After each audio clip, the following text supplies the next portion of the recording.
Hi, I'm Randall Halle, the director of the European Studies Center, Jean Monnet EU Center of Excellence at the University of Pittsburgh. And I'm here to introduce this workshop to you that's been sponsored by our center, but is a larger part of the ValEUs project. And as a way of introduction, I wanted to say that for a while, it's actually been difficult to convey what the ValEUs project is about. And it is perhaps interesting to reflect on its history. It began with the full-scale invasion of Ukraine and the visit of Tim Beichelt, our dear friend from the University Viadrina, to the University of Pittsburgh. And after the full-scale invasion, we were considering what we would be able to do as a response to the situation that was unfolding in Europe and its east, and also within Brussels. And the Jean Monnet Network put forward a grant to investigate the values-based foreign policy of the EU. And that's what's developed out of here, something that explores the internal challenges posed to the EU by Eurosceptics and populist far-right politicians, but as well the external challenges that the EU faces by countries that see the values-based foreign policy as poorly applied and even hypocritical. What does a values-based politics look like? At this point, the challenges to human rights, to the international order, to the transatlantic relationship that has fostered peace and stability in the Northern Hemisphere for decades are very clear.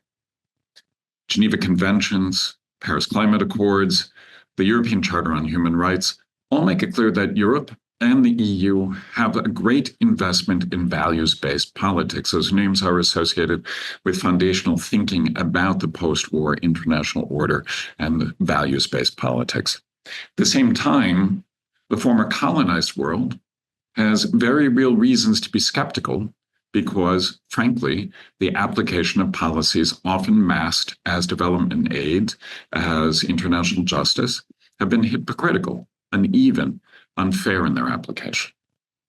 Migration policy has turned the Mediterranean into a mass grave and has led the EU to prop up dictators on the southern side of the Mediterranean. We are a consortium of 20 universities in 17 countries, the majority of them outside the borders of the EU, outside the Schengen zone.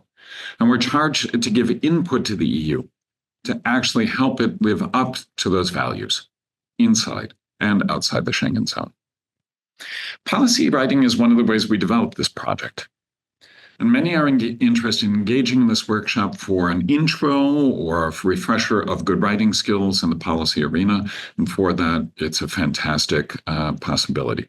But some of you will be interested in continuing on with a series of follow-up writing workshops that will actually ask us to write, publish, and work on publication-ready policy briefs.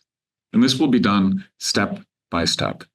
The person leading us here is my dear colleague, Dr. Müge Finkel, who is the director of the Ford Institute for Human Security here at the University of Pittsburgh. She is a professor of international development and also program director of the Master of International Development at the Graduate School of Public and International Affairs here at the University of Pittsburgh.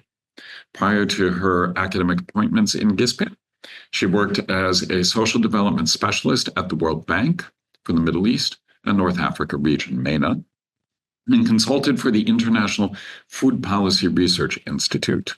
And Müge is just an absolute dear colleague, and I'm delighted to be able to bring her fantastic skills to a wider audience in the Values Network, and I know that you'll benefit from it. Thank you.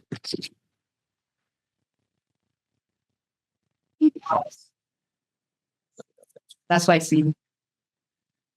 Okay. Is it working? Okay. Then I will start with my morning greetings as well. Good morning to colleagues here in Pittsburgh, and good day to all of you who are joining us from all around the world. And I will sneak in a quick merhaba to colleagues in Turkey. So I am delighted here to be with all of you this morning and for the next few hours as we talk about what I think is a far too often underestimated and overlooked skill in policy writing and communication. But before we start discussing and we go through the nuts and bolts of policy writing, I want to kind of use the next few minutes to put a plea out for those of you who may have never thought about policy, as Randall already kind of commend you for it. Why this is a really opportune and important time for all of us to think of policy in a new light. And in order to do policy in a new light, we need certain skills, which we will talk about today. But why we want to think about public policy in the first place. I will give you one thing that always worked for me. Public policy is the cornerstone of governance. Very simple. It shapes societies and influences the well-being of individuals and communities. To that effect, public policy has great power. And it can improve people's lives if it's planned and executed well. But it could also cause significant suffering and damaging if it is not. And across all the range of policy, three factors shape the crucial impact of public policy. First, the values that's behind these policies. Second, the evidence that guides their direction. And third, their communication both to the policymakers and the public. And as students and scholars and experts in our fields, I want to suggest that we all feel the responsibility that we bear, a specific one, to develop workable policy solutions to complex public challenges. But also, as members of the ValEUs network, we have the opportunity at this particular time to remind policymakers and practitioners of their responsibilities to reflect our society's and priorities in policymaking and governing. So I think this is, one could argue that it's an opportune time globally, but it's also an opportune time for all of us as students of policymaking and policy affecting policy, but also for us to remind and hold responsible the policymakers, right? It could be in most times that we're responders, but this could particularly well be one of those historic times. We may use our skills to remind the policymakers and policy practitioners through our writing, through our voices, what their responsibilities are and what they should be following through their work. So having placed this incredible heavy burden on all of us, if you allow me, I'm going to switch gears and I'm going to suggest a hopefully less daunting and more practical approach for the next 2 hours. And my suggestion is that we engage with policymaking and as a systematic and iterative way, as a process where we first identify and respond to emerging issues and collective needs. And then we do that in order to advocate for meaningful change. So today, we're going to kind of spend the next few hours to kind of how we can do this through our writing. So with that in mind, I'm going to suggest that I'm so glad that a few of my current students are in the room. So it gives me kind of like a direct interaction. But the way that I think and I do things is very interactive. So to our colleagues in the room, I'm going to suggest that you stop me at any time that is not clear. And I will also make it kind of I will say it out loud first things before we go any further. Policy writing is a foreign language. It's akin to learning a foreign language. In academia, in the universities, we are really clear and we're trained for years to write, speak, and communicate in a certain way. So what I'm going to be suggesting today is going to be kind of taking what you have been doing so well so far and suggesting that we turn it upside down a little bit. So I'm going to hope that you're going to play with me on that angle, that it is going to be a new skill. It is going to kind of ask you to do things in the opposite ways that you have been trained so far. But there are reasons for it. And when those reasons are not clear to you, please just stop me so I can explain to you why and how we can actually work on this in this process. So today, what we thought we would do is I will share with some of the common features of policy writing, because there are a lot of different types of policy writing. And our goal is to kind of for the most of the discussion, we're going to speak specifically on policy groups, which is, one type of a policy writing. But policy writing and communication shares general features. So I thought that we would start with those. What are they and how are they different than other types of communication that we might do? And then we're going to zoom in on policy briefs as a particular means, particular type of policy writing. With that, I thought we would start with what are their purpose? What structure do policy briefs have in general? And what kind of style, writing style and voice we need to bring it for the policy briefs to be effective and impactful? There are a few clues or tips, if you will, in terms of visual aids and editing notes, in terms of making the policy briefs impactful. And then we will end with the resources and templates that you might find it useful. And these are already, I think, shared with you if you have registered for this event in terms of files. And I kind of highlight few as we go through. But I'm also going to put a second disclaimer. In the resources, you're going to see different organizations will have different templates of their own. So some of what I'm going to suggest that you do is, as you practice writing for policy, you're going to see some counterexamples out there in the field, right? So be mindful of the general features and the general principles of writing and be open to different examples.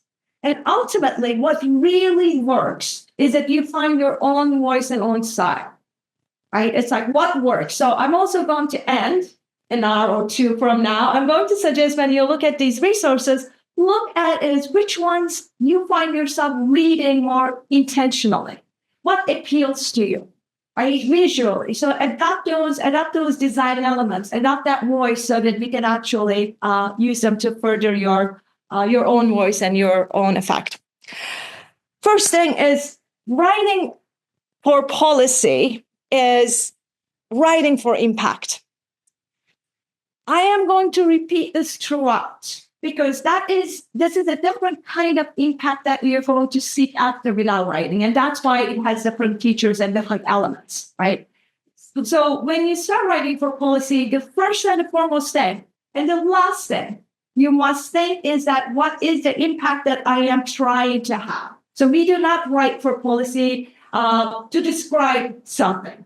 We do not write to kind of, speculate or share our opinions. We write for policy for a specific impact, and that shapes the way that we write, that shapes the way we organize our evidence, that shapes the way that we use our own voice. So that impact has to be first forefront and also the last thing that you think in order to gauge your own effectiveness.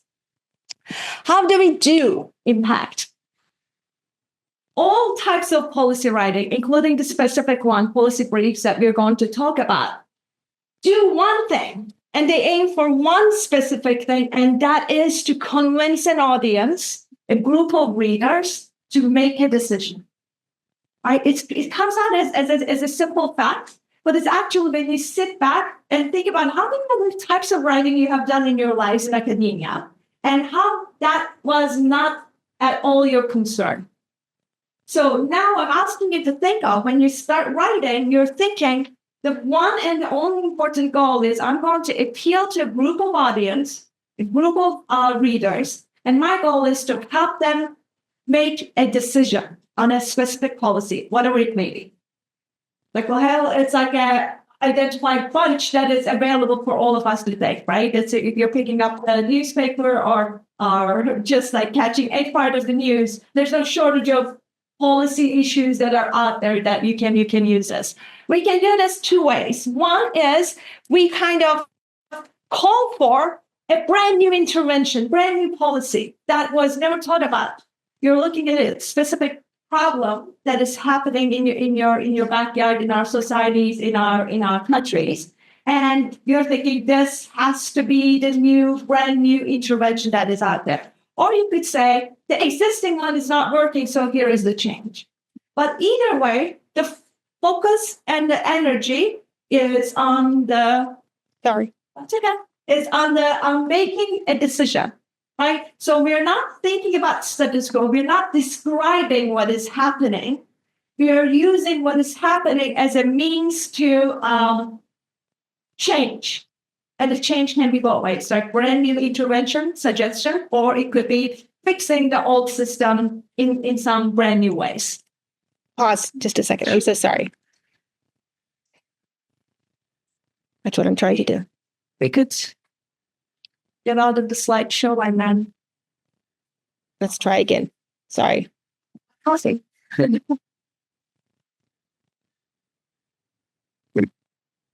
Yeah. Is it being, They're not seeing things up, are they seeing it now?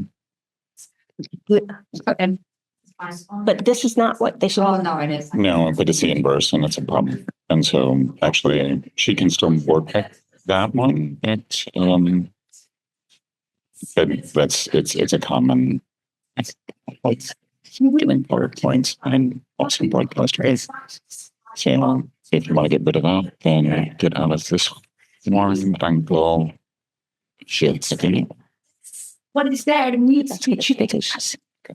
Right, so there is that balance. We will talk about how much to kind of include in the description, but even like that I'm hoping will give you the indication that even thinking of change will shape the way we describe things.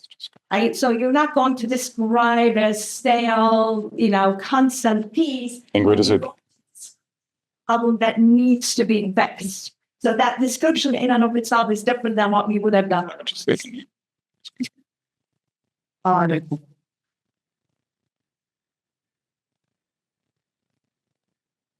Should we just get out and then restart the presentation? Would that help? Yeah, I think it's about the broadcasting. So the internal view will be this, but the external view. Yes. It's Ingrid, is that okay? Yeah. Is it working? No. so I can just move. Yeah. Yeah. Sounds good. People wanted to see you, so. See me. Okay. Thank you. I hope I don't disappoint. But how do we do that? Right? How do we do that? We do, again, these are general features that should apply to any time you're doing anything on policy writing.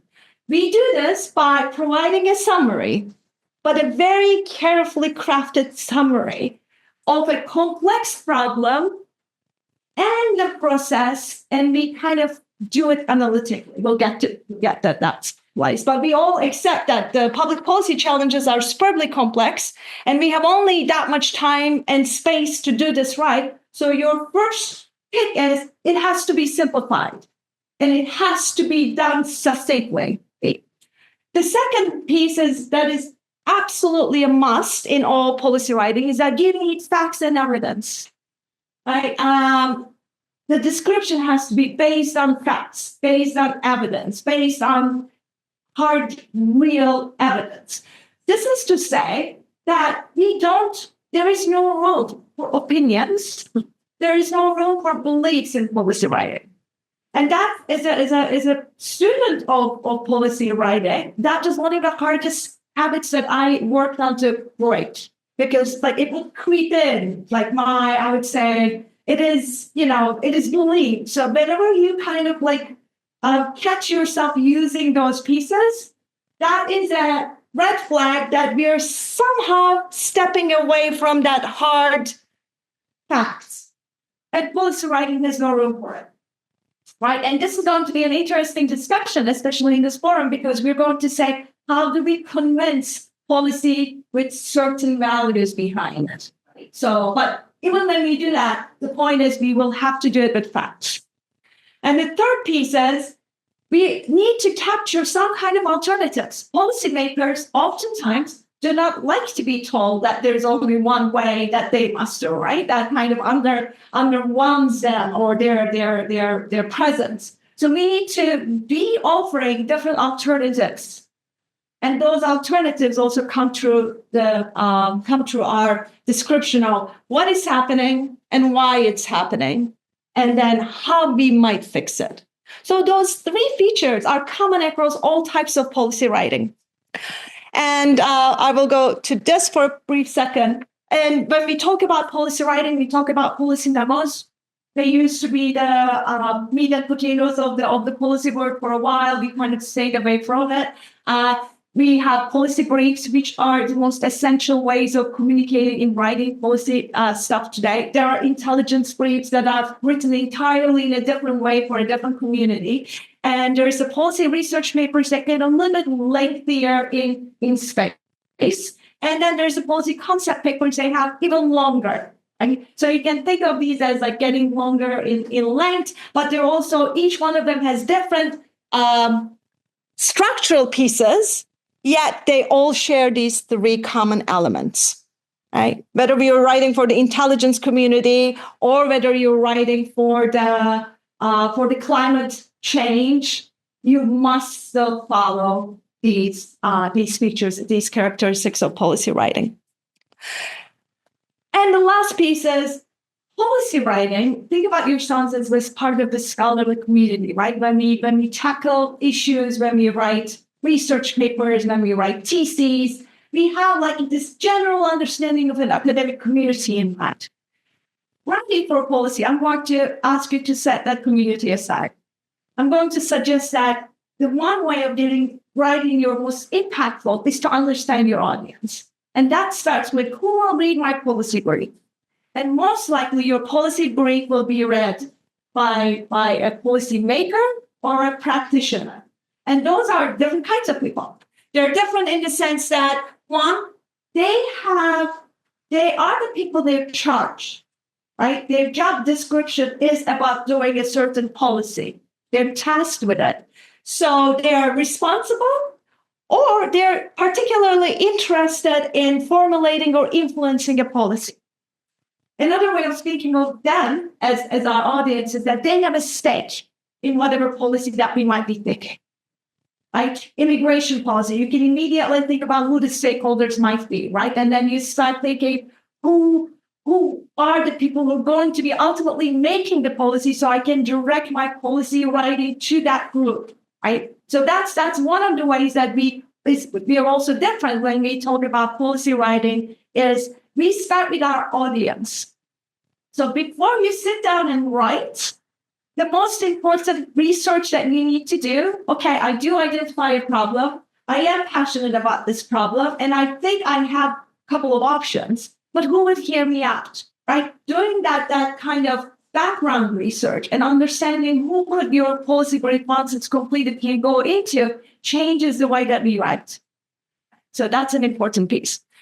An important another characteristics of our audience is that they're generalists. Some are specialists, but you have to think of them as people who are generally interested in have an understanding of policymaking process, but they are not, for example, not everyone who will read your policy brief will be a specialist in reproductive health care. Right? They may know climate change, they may know general healthcare services. So we have to kind of understand that they are a policy, they're relatively informed, but they're not specialists. And this is an important implication for the voice, right? It stops you, I'm going to give away, 20 slides from now. It stops you from using a jargon. We can't take jargon for granted. You can take some kind of understanding and reading for granted, but you cannot take jargon for granted. Okay, the third piece is, it is very annoying, I will accept, that we have to think of them as really important people with limited time span and, if I may add, very little attention span. So that's par for the game. So what do you do, right? Again, you do not have to write a policy brief or policy paper, but if you're asked to do, it needs to accomplish a mission, which is to change something.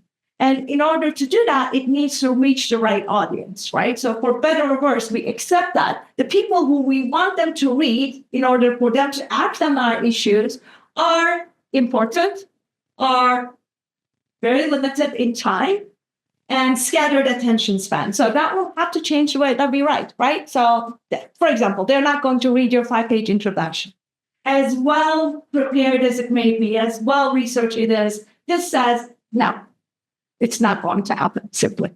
And then this is an empowering one for those of us who want to write for policy. They need us, right? For all the reasons above, they need the way that we will formulate a policy call, policy action. So they need our information because, again, for all the reasons, they don't have the time. They're not specialists. They're called into action, and they need the way that we need to prepare information. So this is important. This is empowering. This makes our work important. But it also kind of attaches a little bit of that responsibility the way we do. Whatever we do goes into important people like you to be acted on. And then my former colleague at the World Bank used to say that there is no recalls in policy writing. Right? Once it is out there, it is out there. So before it gets out there, we better make sure that it is true, it is factual, it is doing what it needs to do. Right? So because you can't recall that. Once it is one way or another completed, it goes through different means, and if you're lucky, important people will read. Right? This is like I do like this visual because it kind of like if you ever kind of find yourself confused in terms of like when you're starting to pitch your issue, you're trying to write your first policy brief. Imagine these people out there, right, waiting to receive, and it's like their movement. They have the policy briefs in front of them, and then them, and they're scrabbling papers, right? So why is it important? Because you want to be the one that is read of those 5 policy briefs. Otherwise, it's wasted opportunity, wasted time, wasted effort, right? You don't write policy briefs not to be read. You do put the effort to be read and to have the impact that you want it to have. So it just changes the dynamics a little bit. Yes, please. We're thinking about the voices of the community, because one of the concerns, and I'm saying this as a community organizer,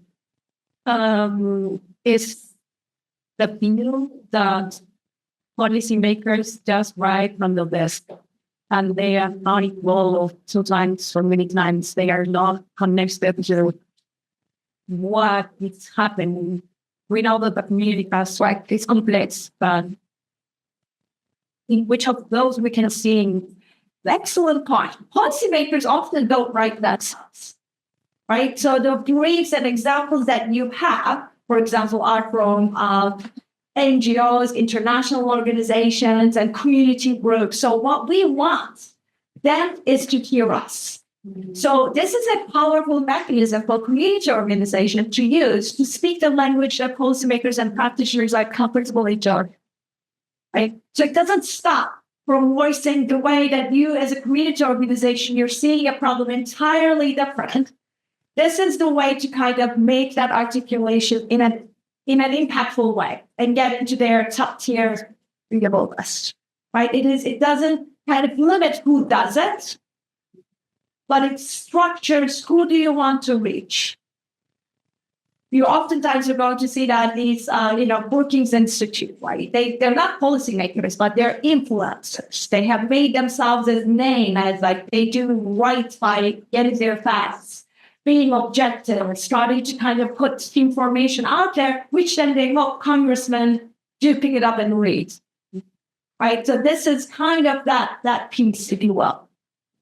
And my call is like, we don't necessarily do this in academia as much, but we sit on an enormous wealth of information and knowledge. But we tend to kind of create our own community, and we speak only in that language, right? Oftentimes we do have the skills, we do have the knowledge, but we don't use that new medium to reach out to a different audience. So it would be the same way for the community organizations. Sure. So before we go on, so this is the last bit to kind of bring it on before we get into the policy briefs in particular. Couple of things again for my creative colleagues who are part of the academia is this is like the way to think, the way to conceptualize writing for policy as a new medium. It starts with in academic writing, right? You have all written research papers. So think about the first or the second or the 10th research paper you have written during your education. We ask you in those contexts, you need to convince your reader, your professor, that your methods merit the result, right? You're establishing a scientific process and you're getting valued on that, whether you did it or right. In writing for policy, the value is that your results merit their attention. right? It switches the kind of what do I emphasize? They will only read if your results, if your recommendations are interesting and important and different, and it will make them think before they go on to the next move. So that is a pretty big switch in the way that you will organize your resources. And if that wasn't enough, this one comes up. In policy writing, as we will talk more in detail in a bit, you provide the punchline up front. Right? I will say that if you ever played murder mystery, you don't wait for, who killed whom and why for the last minute. That's the punchline that gets the story going. Here, everything is up front.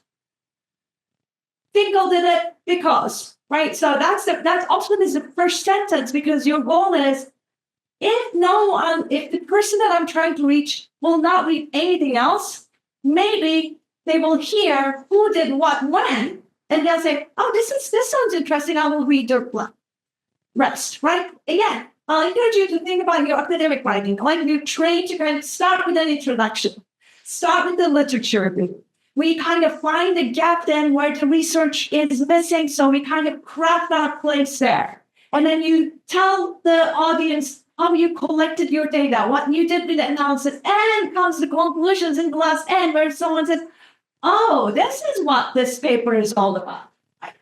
So policy writing, it's a topsy-turvy. You have to be willing to give up the punchline first. And again, that's a very hard habit to break, because you just have to literally give the most important point you're going to make in the first paragraph or so. So those are the common characteristics across all policy writing.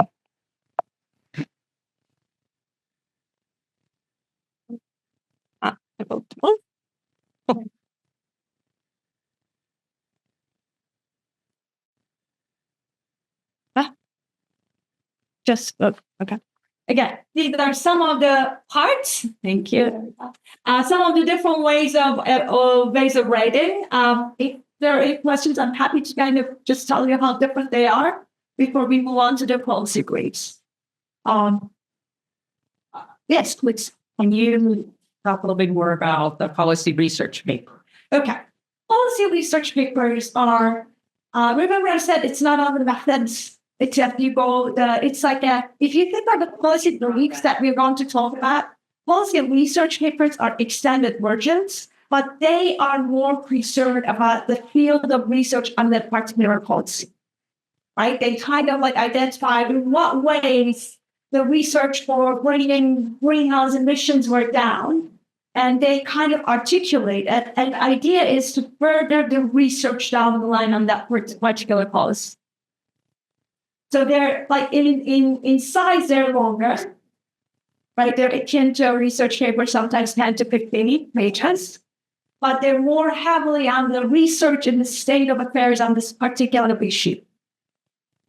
And the policy concept papers are also interesting because they kind of like, they allow you to articulate a new concept, right? Concept of community-driven development and integration, right? But we may know both of those issues separately, but if there is like a call for, let's think about this new policy in an entirely different way, that would be a more appropriate way of like change the way how you look at this particular policy problem that you would try to articulate a new concept. And the policy memos and the briefs are the shorter versions of the policy writing. Memos are much shorter and they're generally directed to a person, right? You would write to Dr. Müge Finkel, director of Ford Institute. So it would come directly to me. And that changes the way that we would write, right? There are certain things that I would know, you take that into consideration.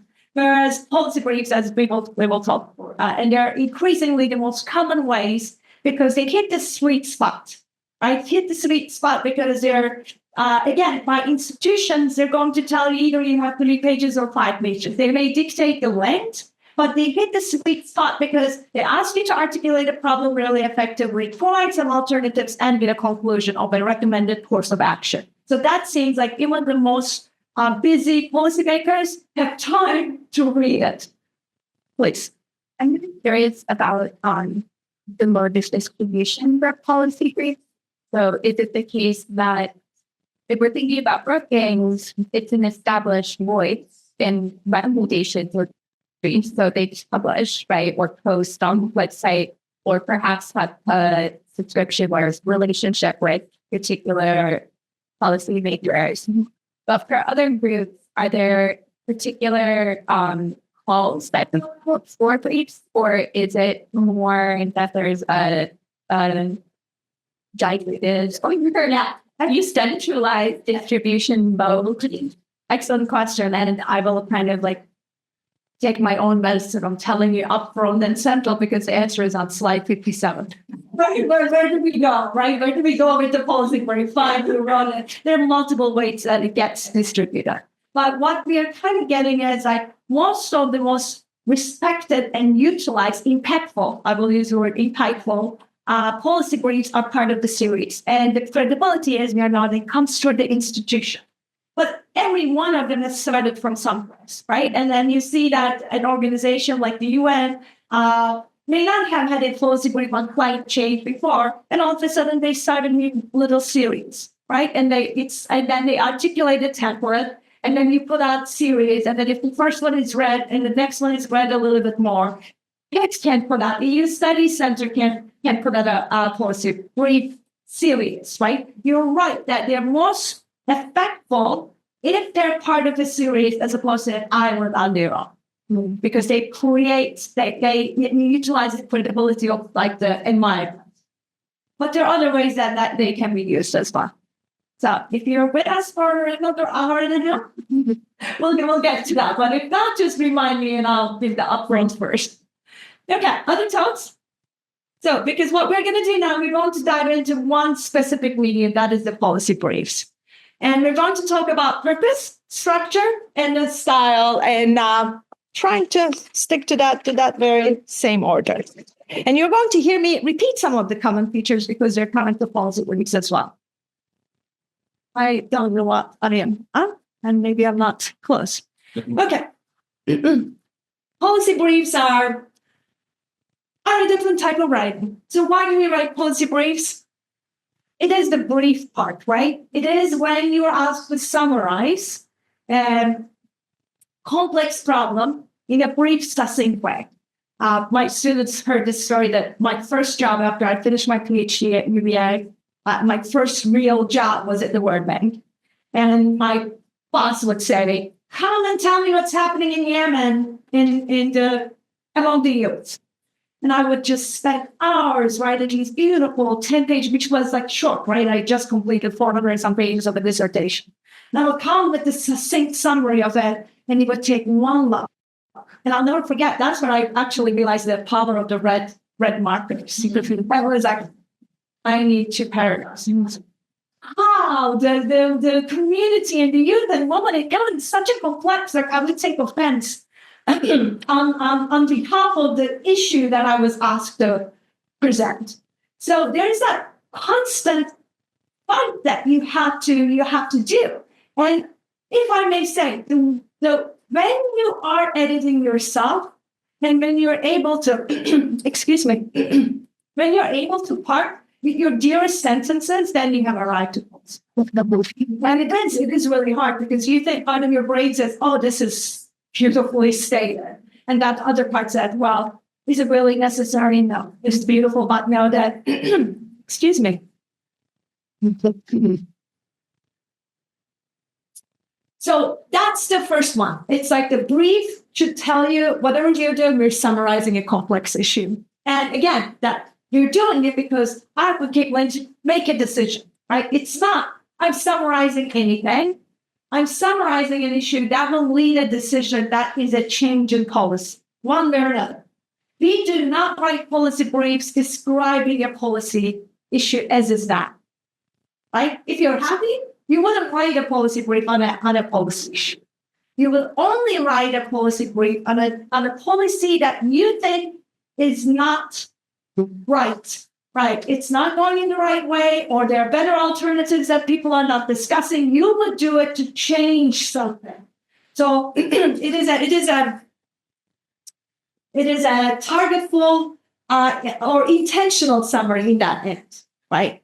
It provides the summaries of the information and research, right? Do not get me wrong when I say that it doesn't pay attention to research. It feeds on research. It needs research, but it takes the research findings and puts it, right? It's like facts in that sense that whatever we are presenting is part of it, but it outlines the facts and evidence for what needs to be changed and how it needs to be changed. It is less interested about how that, hey, Joe. Thank you. It is much less interested, and it has no role about describing how that one particular researcher found X.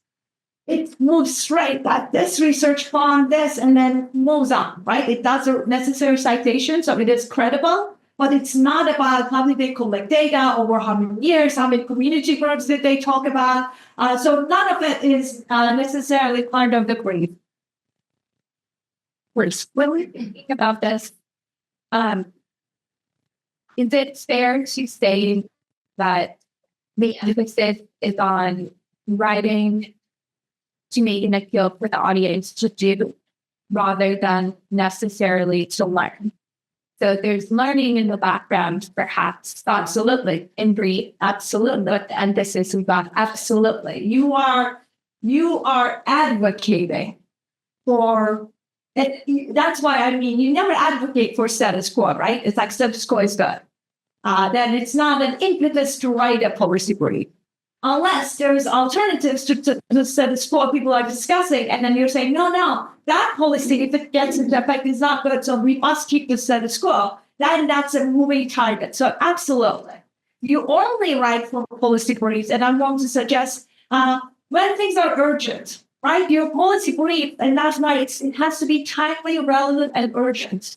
And it should appeal to a larger group of people who are excited or who are infuriated about this. Like there are feelings attached, but it's not based on the feelings. And you may end up writing your policy brief too late. Then it won't be read, right? So that's the piece. And it becomes like part of the historical evolution of a particular policy. How did our U.S.'s immigration policy change? That's not a policy brief topic. It's a really important research topic, but it's not something you would write a policy brief. You may say that the current immigration policy is unattainable. And here are two other alternative ways of getting it. That makes it a policy. So yes, absolutely. Again, we made this point and we will come back. And this is the other bit, that it is solution-oriented, right? It starts with a problem, and the goal is to use whatever space you have to lead logically and empirically towards a solution. Because also policymakers have plenty of problems at their hands, but you stating and describing another problem is not going to do much. You stating a problem, describing a problem, and then leading them to potential solutions is where the policy writing's impact really happens. And if you have an urgent solution, that's even better, right? That urgency is. So while I was kind of getting ready for the workshop, I was trying to kind of put together different examples for you, which you have in your files. And take a look at it. It's really interesting. What we cared about in 5 years ago is so significantly different than what we care about today. So if I called any one of you trying to climate action policy brief today, none of us would pick up what was written in 2017. Right? So that kind of tells you. So your research has to be cutting edge. Your solutions have to be your articulation is supposed to lead to a solution that it matters now, right? So that's another bit. And if we are right that the policymakers are important and Seattle running people, and that means that they're all going to go, what is affecting now, right? And now is very kind of present oriented, if you will. So I will note this, and we will come back. And when I work with my students, this is one of the toughest habits to break. We tend to describe. We tend to think we do factually in research base, it's okay, which is okay in research papers, right? We do describe. The one telltale sign is that in policy writing, it has to be analytical. So even if you're using a course of history explaining a change in policy, you pick analytically the parts of that history that helps you make the point for a change. You're not under the responsibility that you have to give the most accurate, you have to give the most accurate facts, but you don't have to give the accurate timeline. So my telltale sign when I'm reading students' work is that if someone is describing in 1947, this happened, in 1950, this happened, and come the 70s, this happened, if there's a chronological order, well, I kind of like, I'm thinking, okay, this is like sinking into description. Instead of doing that, you need to give me what just happened in those timelines to piece together so I agree with you, current status is not good, or the change has some basis in the history. So the use of history as facts becomes, you have to be very careful how you do it. We all do it, we must do it because we learn from past. But the way that we use it in policy writing is entirely different than how we would do in a research paper. So you have to be constantly your own editor, right? You write it first and then you edit. So this is at the back of my mind when I read it. I'm like, okay, this is now I get the chronology, but what does that mean for me for this change? So putting these in a different context, what does an effective? And effective means it has to impact, right? And I will come back in slide 58 and I'll say an effective and impactful one is the one that is red. So put all those things together. It provides just enough background. It understands that there's no way I can write a policy brief with 3 pages and tell you exactly how the climate change mess we are in now happened, right? I must pick and choose. So enough background, just enough background so that the reader, the non-specialist who's reading can understand. It convinces me that it is an urgent issue. Drop everything else, focus on this. It does that, but not directly telling me. I will show you in 2 types of policy brief briefly, but it doesn't direct me, right? So I'm not dumbified. I'm not a rubber stamp. It gives me alternatives so the decision makers think, okay, it could go at least this way and that way. And then,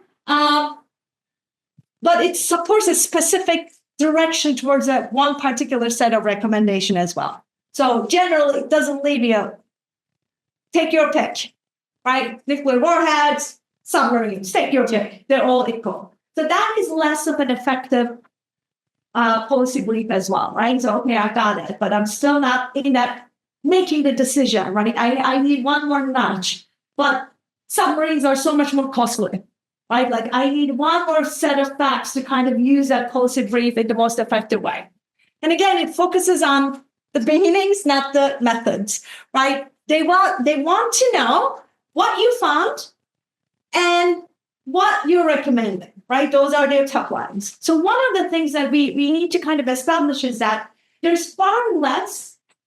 You get you're kind of given a credibility from the get-go, right? Most often these are written by experts themselves, for organizations who've been doing it for 10 years, for scientists who know their stuff. So you get the credibility from the get-go.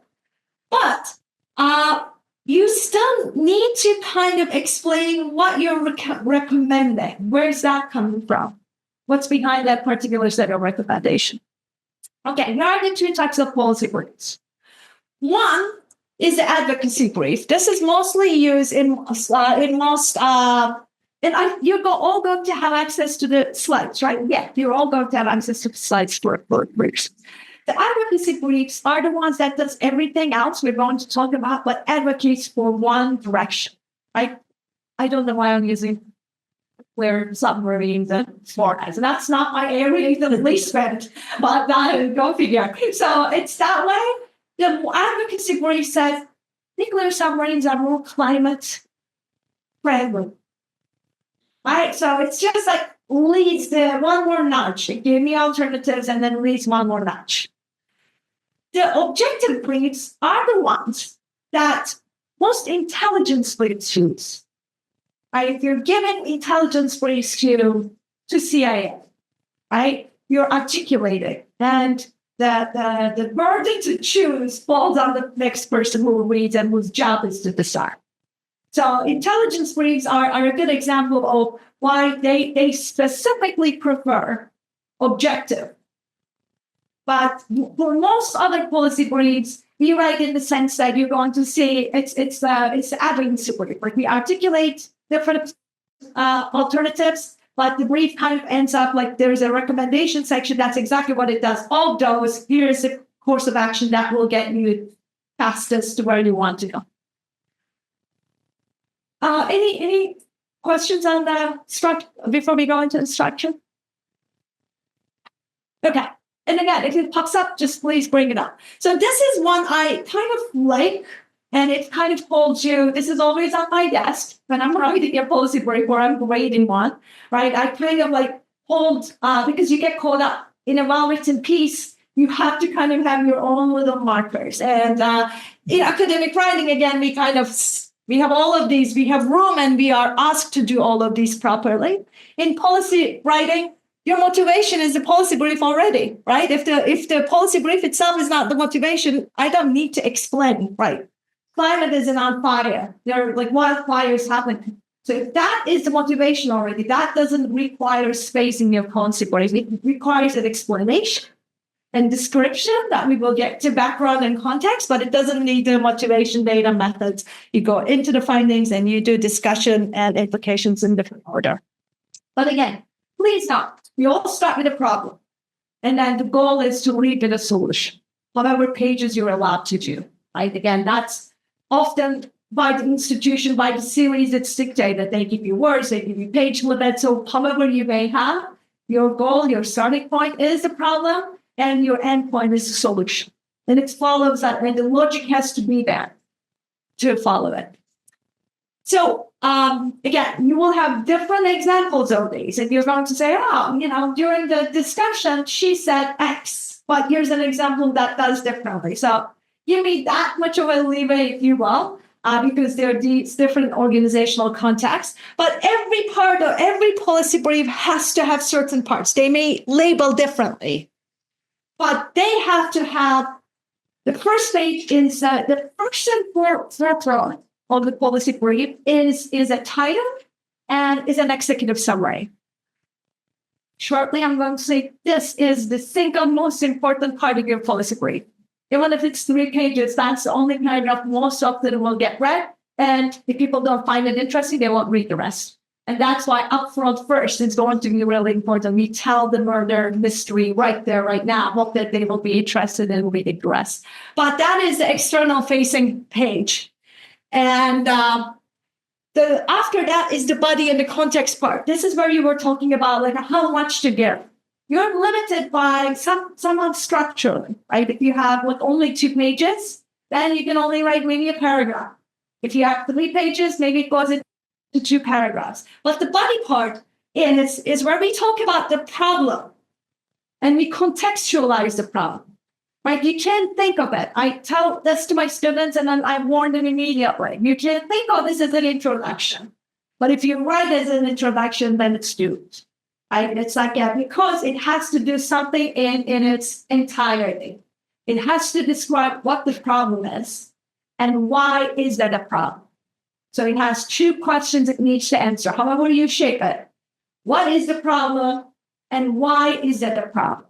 Right? That why part allows you to do the description in an analytical way. So you stay away from the descriptive description. You're forced to say, why is this a problem? Why is this not a problem? Why is this a problem in this particular country, but not over there? The whys can be all, you can define the why, but that why is part of that body and context. We articulate the problem and the issue, and then we also start here articulating different ways of solving that particular problems. Okay, that's the policy alternatives are part of that body context summary, however you want to go at it.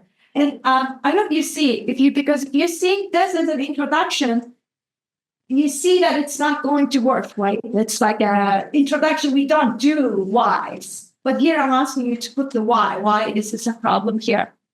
And then it immediately follows recommendation. In some briefs, it's going to be called conclusions. I specifically ask my students not to use the word conclusion because it does something to my brain memories. I just go back into summarizing, doing other things. This is not a summary. This is not your favorite last words. This is literally suggesting what course of action you're asking the policy practitioners to take. It's a brand new content on its own. So if you're thinking of this as it comes at the last, it must be akin to a conclusion, then you're not going to write an effective recommendation. And this is super important. And then there is the EndNote works consulted, and then we'll get to that at the design piece. But this is generally the parts of the policy brief has to have. All policy briefs have that. Thoughts, questions? Again, this just you've indicated that various places provide templates. Do the templates vary, or They do. They do. they have the Yes. For example, they may call the body context problem or policy issue. They could call it policy context, right? That depending on the series, the way that the editors of the series want every author to fill into that template. So it becomes a series, right? Not individual versions. They do label these subcategories separately. But if you think of it as like what needs to go in there, I think it helps us. Like that the titles kind of work it. But are the templates analogous to the ways that we might think of a style guide in a particular journal? In that, like, this is the mode that ensures legibility for the audience? Yes and no, because a series have a substance focus, right? Generally, so they're thinking, like, when I need to know what the immigration discussion is, I go to the immigration, international immigration. And they have a brief series and they're organized that way because it allows them to articulate a very, a policy domain differently, right? So, and the readability comes in, absolutely. But their focus is the consistency to that element. Right. And then if you read climate change, for example, depending on how from different organizations, some will have a technical piece to that.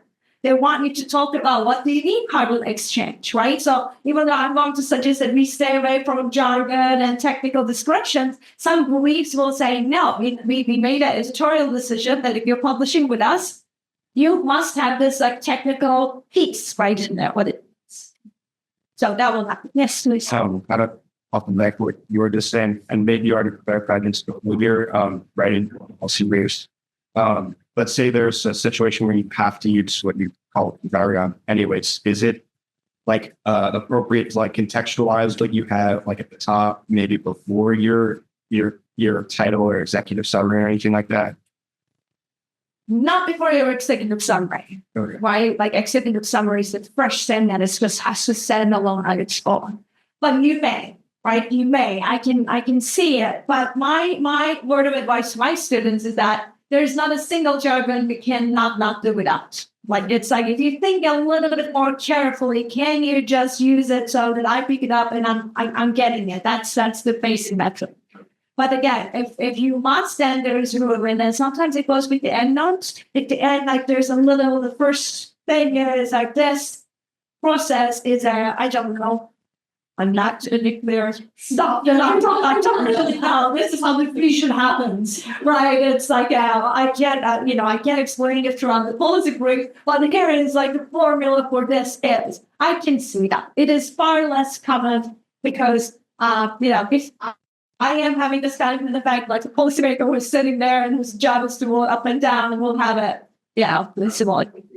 But you could provide resources. That's another piece that some policy briefs do.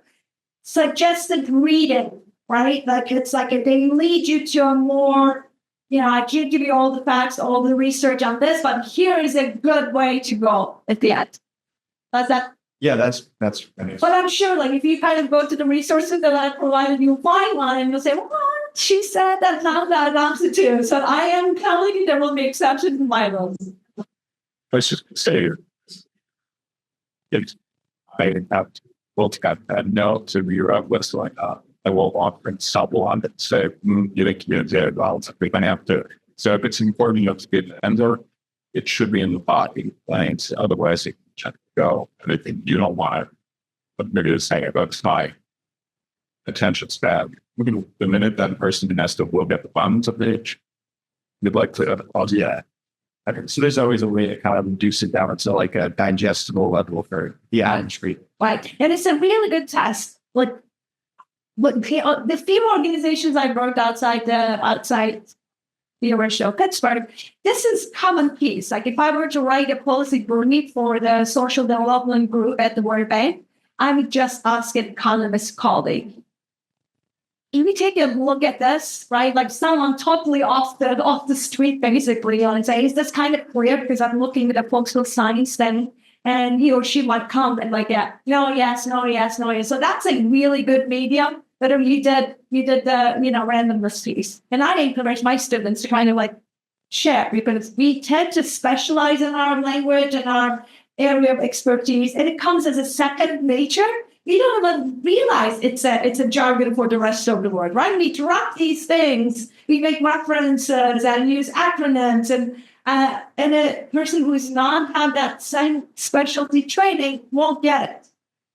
Why is it a problem? Again, exactly as Randall said, if I'm Googling something, then I'm already not reading, and I moved on. And your goal is to beat everybody else in this room and your memo to be read, your brief to be read. Why? Because if someone reads yours and not anybody else's, your policy will kind of rise up to their level of action. Wait, what's the typical length of a policy brief? I know you said that you wouldn't ask. It is different. I suggest 5 pages.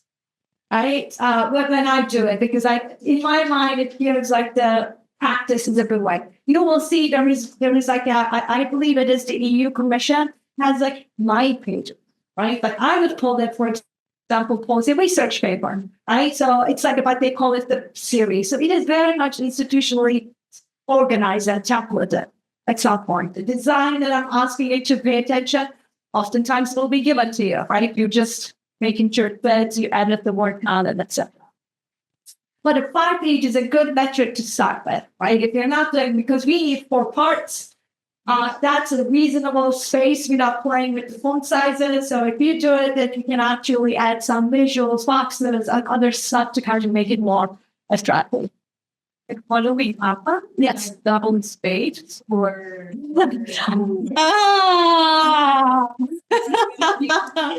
So no. Right? Like these, like when you're looking at a page, it's a craft, right? So again, slide 40, I'm going to say design. And you're not all design people, but design matters because it makes it more attractive to the reader, right? So you will find that. And the series have done right and wrong, and they have perfected their piece. Like I have been asked to kind of provide only one table, one visual of your choice, and others like let you do as many as you want. So it is very much dependent. If you're starting your own series with your own institution, then it serves you so well to kind of look around some examples and then find the one that immediately your gut said, by that time I'll read this on the bus, right? It's like there is something you can't refute that. There are some that are so visually appealing that make you want to read about the nuclear fusion. That's the one that you want to emulate after, replicate for that piece. Oh, I'm so sorry. That's what I'm doing. I'm confusing. Okay. So the first thing you see is a title. Cannot tell you how important the title is. Right? Can you all think of really boring titles that you have all read? And then you say, wow, like this was so interesting, but only I had to read it. But it's like, why didn't person? I cannot tell you how important the title of the policy briefs are. And again, right, the policymaker has 5 to read within the next 2 hours, and they're going by. So you would expect the title to be punchy, yes. It has to be interesting, yes. But it has to be also immediately informative, right? If it is, can anybody think of a bad title? It wasn't paper separate. I very much not that. As a very well-read scholar, I was actually calling on you to give us a good title. But One of the things is that really great, like some people have a neck for it. They kind of like take, we just published a policy brief at the Center for Technology and Democracy, and our main finding was African American politicians and the candidates get more hate online, right? So that's not necessarily very unintuitive. Like living in this country, reading, we may already expect that. But someone said, hated more, right? Like, I was like, oh, that's kind of like, yes, I could have just said, African American political candidates in the US elections are receiving more hate versus hated more, question mark, right? Does that kind of tell you who's being hated more? Like, I want to know. It may be just as what I expected, but still, the title kind of tells you a little bit more to kind of get you in there. So it has to be punchy, it has to be informative, and it immediately needs to convey, right? You don't, again, you use those little subtitles to kind of get hated more, online violence against women in politics, right? So it's like, it tells like it is in this round that we're talking about. It is hard. And this is why, again, going back to your original comment, it is so helpful because some people, your immediate readers will have a reaction. Then you should use that reaction to change the title of your brief because you want it to be read. Right? If you have a colleague that, like right now, and whose job is communications, then it would serve you so well to kind of say, would you mind giving up 5 minutes to read over? And then the first question he or she may have will give you an idea about the title. Right? Because that's what they understood or didn't understand. That could be your way to kind of have use for your benefit. All right, here are some examples. This is from a training that I had attended. And it's not like all that great examples, but it's really worthwhile, right? Food security in protracted crisis. What can be done? One of the best ways is to use question marks. Right? So you're bringing your reader, you want to know more, read the rest. Right, this is like it has to be a good question. HIV, food security, and nutrition. I would say that this kind of is informative, but it doesn't give me the urgency. Right, if I were kind of commenting on it, like where, right, food security for home. Is that a crisis now that I didn't read on the news? So are we talking about something specific? What's new? So that's kind of important. But here the comment is simple title brings together 3 main subjects discussed in the policy brief. So yes, it is a check mark, but we can argue whether it can be done in a better way. Farmer field schools on land and water management, an extension approach that works. The comment is the main title describes the content of the paper, subtitle gives more explanations and invites the reader to find out the approach. What do you guys think? Too long. Okay, excellent. Right? So you could be informative at the risk of being too long. So you want to, again, catch that sweet spot. Other thoughts? Okay, let's look at the last one. Rising food prices, a global crisis. Action needed now to avoid poverty and hunger.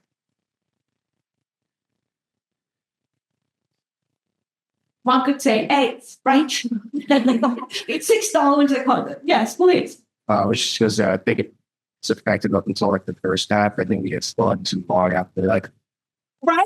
So that's an excellent observation, right? A global crisis already kind of said, oh my, right? There needs to be action. Action needed is kind of repetitive. Like, why would you, it would kind of go further down the line. Yeah, it's varying with me if it's not giving any indication about the findings are and what kind of action it could be. Okay, excellent. That's another good point. And if you're going to extend the title, you might as well say something innovative, right? What kind of new action that we haven't thought about? So that's really important.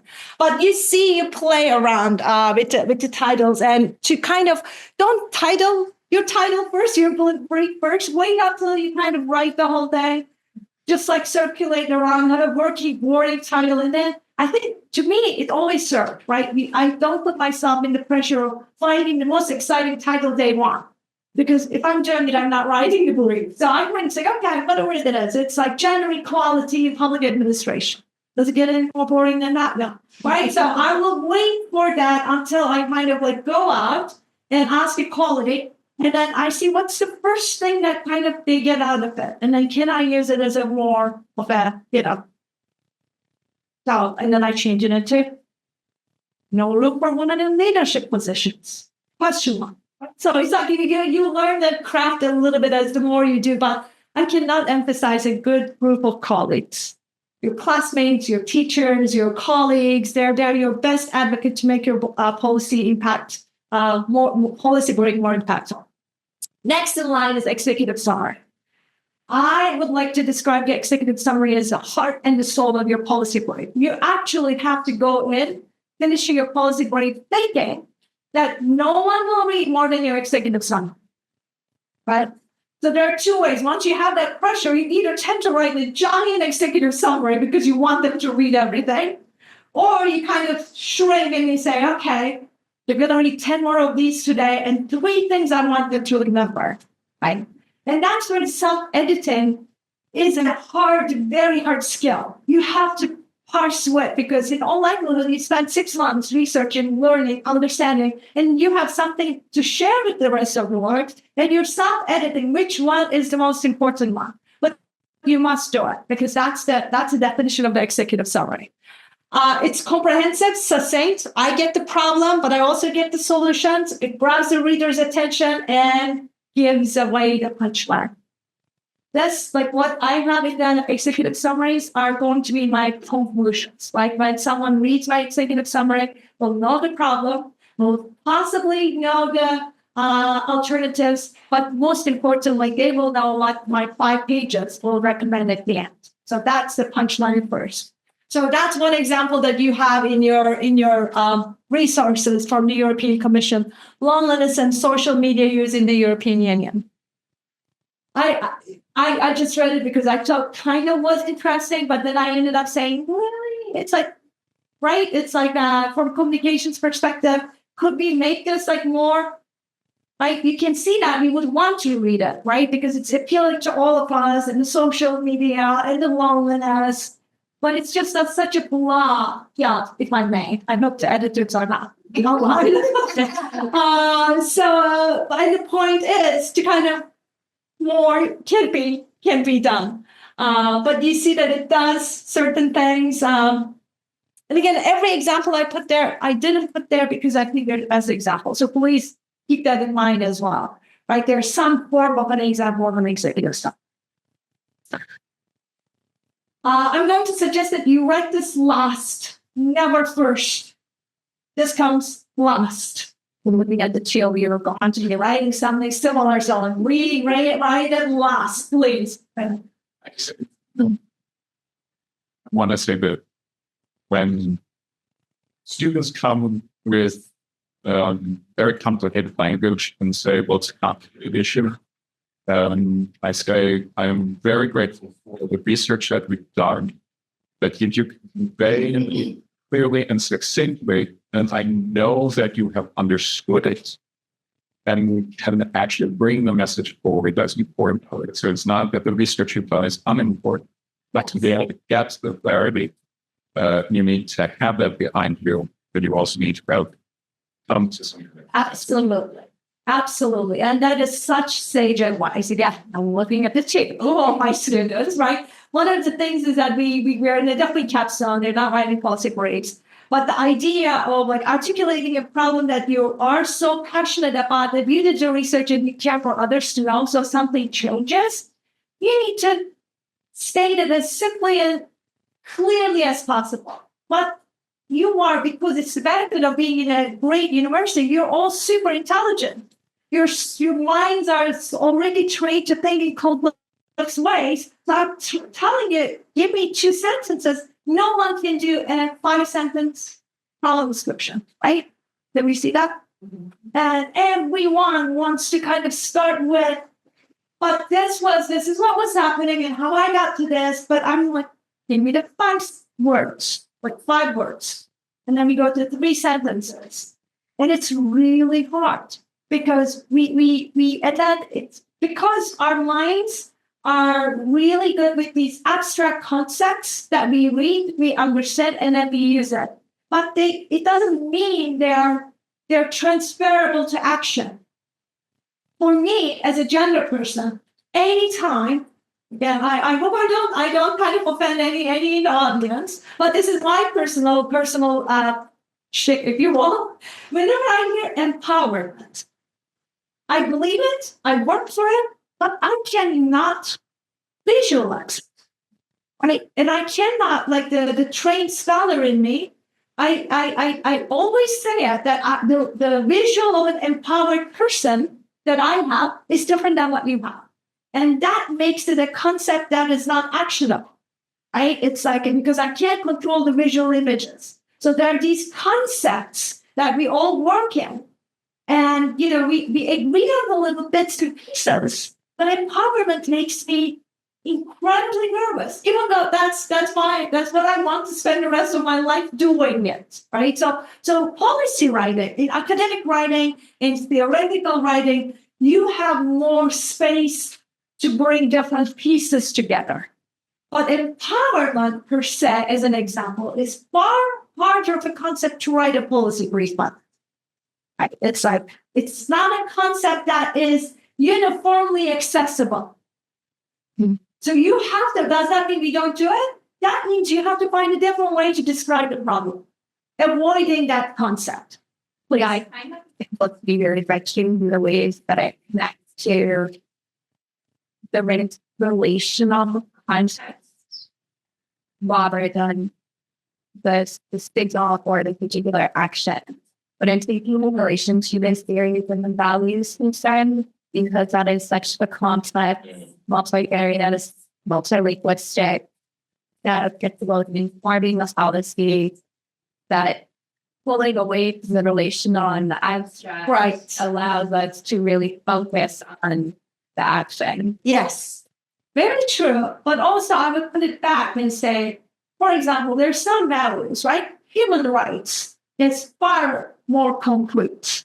I would hope. Yes. In the conversation, I want to build on the work that we're doing with your study center, because I would think that it is concrete because of the legislative implication nationally, internationally.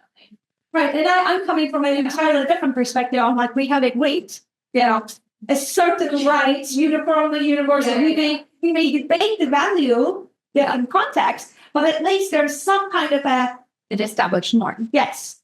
And I don't go to the norms. Like norms are another piece. It's like so the values piece is, I think this is going to be one of the most interesting parts in this. If you're looking at it from the ValEUs project's perspective, because there are certain values that kind of like that are taken for granted, but it's not universally executed or even problematized, right? So that's going to be the piece. What my recommendation is, we look at the migration, right? That you can problematize, or you can find the evidence gives you certain pieces. Is it a big problem or a small problem, right? That one is debated, but there's facts around it that you can do one or the other. Benefits or the costs. So in some ways, the policy briefs pushes us to go that extra mile. Like that's what I mean. Like we are so trained to talk in large, good concepts, and in all likelihood, there's a colleague who wants to hear us and who wants to say this, speak in the same fashion. That's what I mean when I say writing for policy is actually almost like a different language. You're trying to speak in a way that we valued so far is not, right? I'm asking you to speak in simpler sentences, simpler concepts, avoid of jargon. In many ways, like jargon, use of jargon is dropping a name, right? It shows how well connected you are to the field, how better you know your field. Now, if you're saying, don't do that, absolutely avoid that, right? So that's the tension, if you will. But the more you do it, the more you catch it, and I find it superbly useful. And you may too, who knows? You may disagree, but I'm hoping that maybe it will at least give you an alternative way of approaching. Okay, what do we have in the body? I think maybe after the recommendations, we'll take a mini break and then we'll come back. But let's go through the whole structure at least. In the body context, again, as I've said, what is a problem and why is it a problem? You can, capture it in 5 million different ways, but every dose of different variations has to do those two things. What is the problem and why is this a problem? And then you bring your context information, you bring your background, you bring however you want to craft it, you bring the history. This is where all that brings. But when I read it, I need to know, is this a problem? And why is it a problem? Right? Women not being in elected, not having gender parity in politics, is it a problem? I can problematize it. Yes, 20% is a pretty darn not equal. It's a problem. Why is it a problem? Then if I'm making a case that political parties are not using certain means that are available to them that discriminates against women candidates, then I'm also giving you why it's a problem. Right? The trick here is when you craft why, in a world of complex challenges, there are multiple whys. So no one is expecting you to articulate every why. Right? You can't do that, especially in public policy. But you're identifying that you're sparingly and carefully selecting the ones that you're going to action on. So you're not bringing whys that they're not going to be part of your soul. Like if I read a policy brief and the problem is, that's what people are. And I'm not going to spend any time reading the solution because I know now you can't change what the people are. That's how people are. Right? So that's why, again, of all the whys, is this a problem? That's why we look at it. Is it a problem for certain organizations? Is it a problem for certain country context? Is it a problem for this year in particular? What is the problem? Right? So we are kind of like redefining with the whys. So I think you balance, like, theoretically, if they're reading your policy brief, they know it's a problem. Great question. You never take it for granted that anybody will agree it's a problem. You have to establish. That's why you have that one paragraph, two paragraphs. You must, you can't just say climate change, people. Of course it's a problem, right? So part of you wants to take it for granted, but we can't. We can say, well, climate change is a problem, right? It's like marine life diversity is decreasing, right? So that's the part that is a problem. And then you define what it is. So it's an excellent question. Even in the most obvious cases, this is where you must describe what your policy brief in particular, we could all be writing on climate change when we should all be writing about a different problem. So in that case, you're not describing the climate change, but you're describing the problem that we wanted to be acted on. Maybe no more straws, right? So that's your thing. And then that's what the whole issue is about. And then a question regarding is scale. Yeah. And in terms of the Realpolitik function, sometimes our ways to segregate is it's easier to be very specific into the problem, like based on the district level or this place. But when I try to think about globally, like, it's more difficult because I don't think of that is right. But do you want to fix the problem for the community or for the world? And I quickly the first one, I'm not the only one probably. You can't fix the world's problem because there is a lot of limits goes to, right? So it's like who has the writing proposal immediately says who can act on it. So if there isn't an obvious group of people who are going to act on it, it's like a brand new information out there. So that's why you're asking a very interesting question that goes along the capons, right? It's like the problem, like what is the problem? And I say, what is the problem? I'm asking you who the problem is. Whose problem is this? What kind of a problem is that? Like, why is this a problem? So if it's a problem of an electoral district, right? You know that, the Danish prime minister is not going to be interested in it. Right? It's a particular US-based problem, and maybe it's a Pennsylvania problem. So that's the nature of the problem determines who you need to direct. Because again, you're not describing the problem for the board to know. You're describing the problem to be solved. Right? That's an important thing. It should always be at the back of your mind. If it's a problem for us to understand, it's not a policy brief problem. We must have a particular audience in mind. that who has a stake on it and who could act on it. Was that? No? Yep. Now I also thinking about one single problem like to negatives of consequences.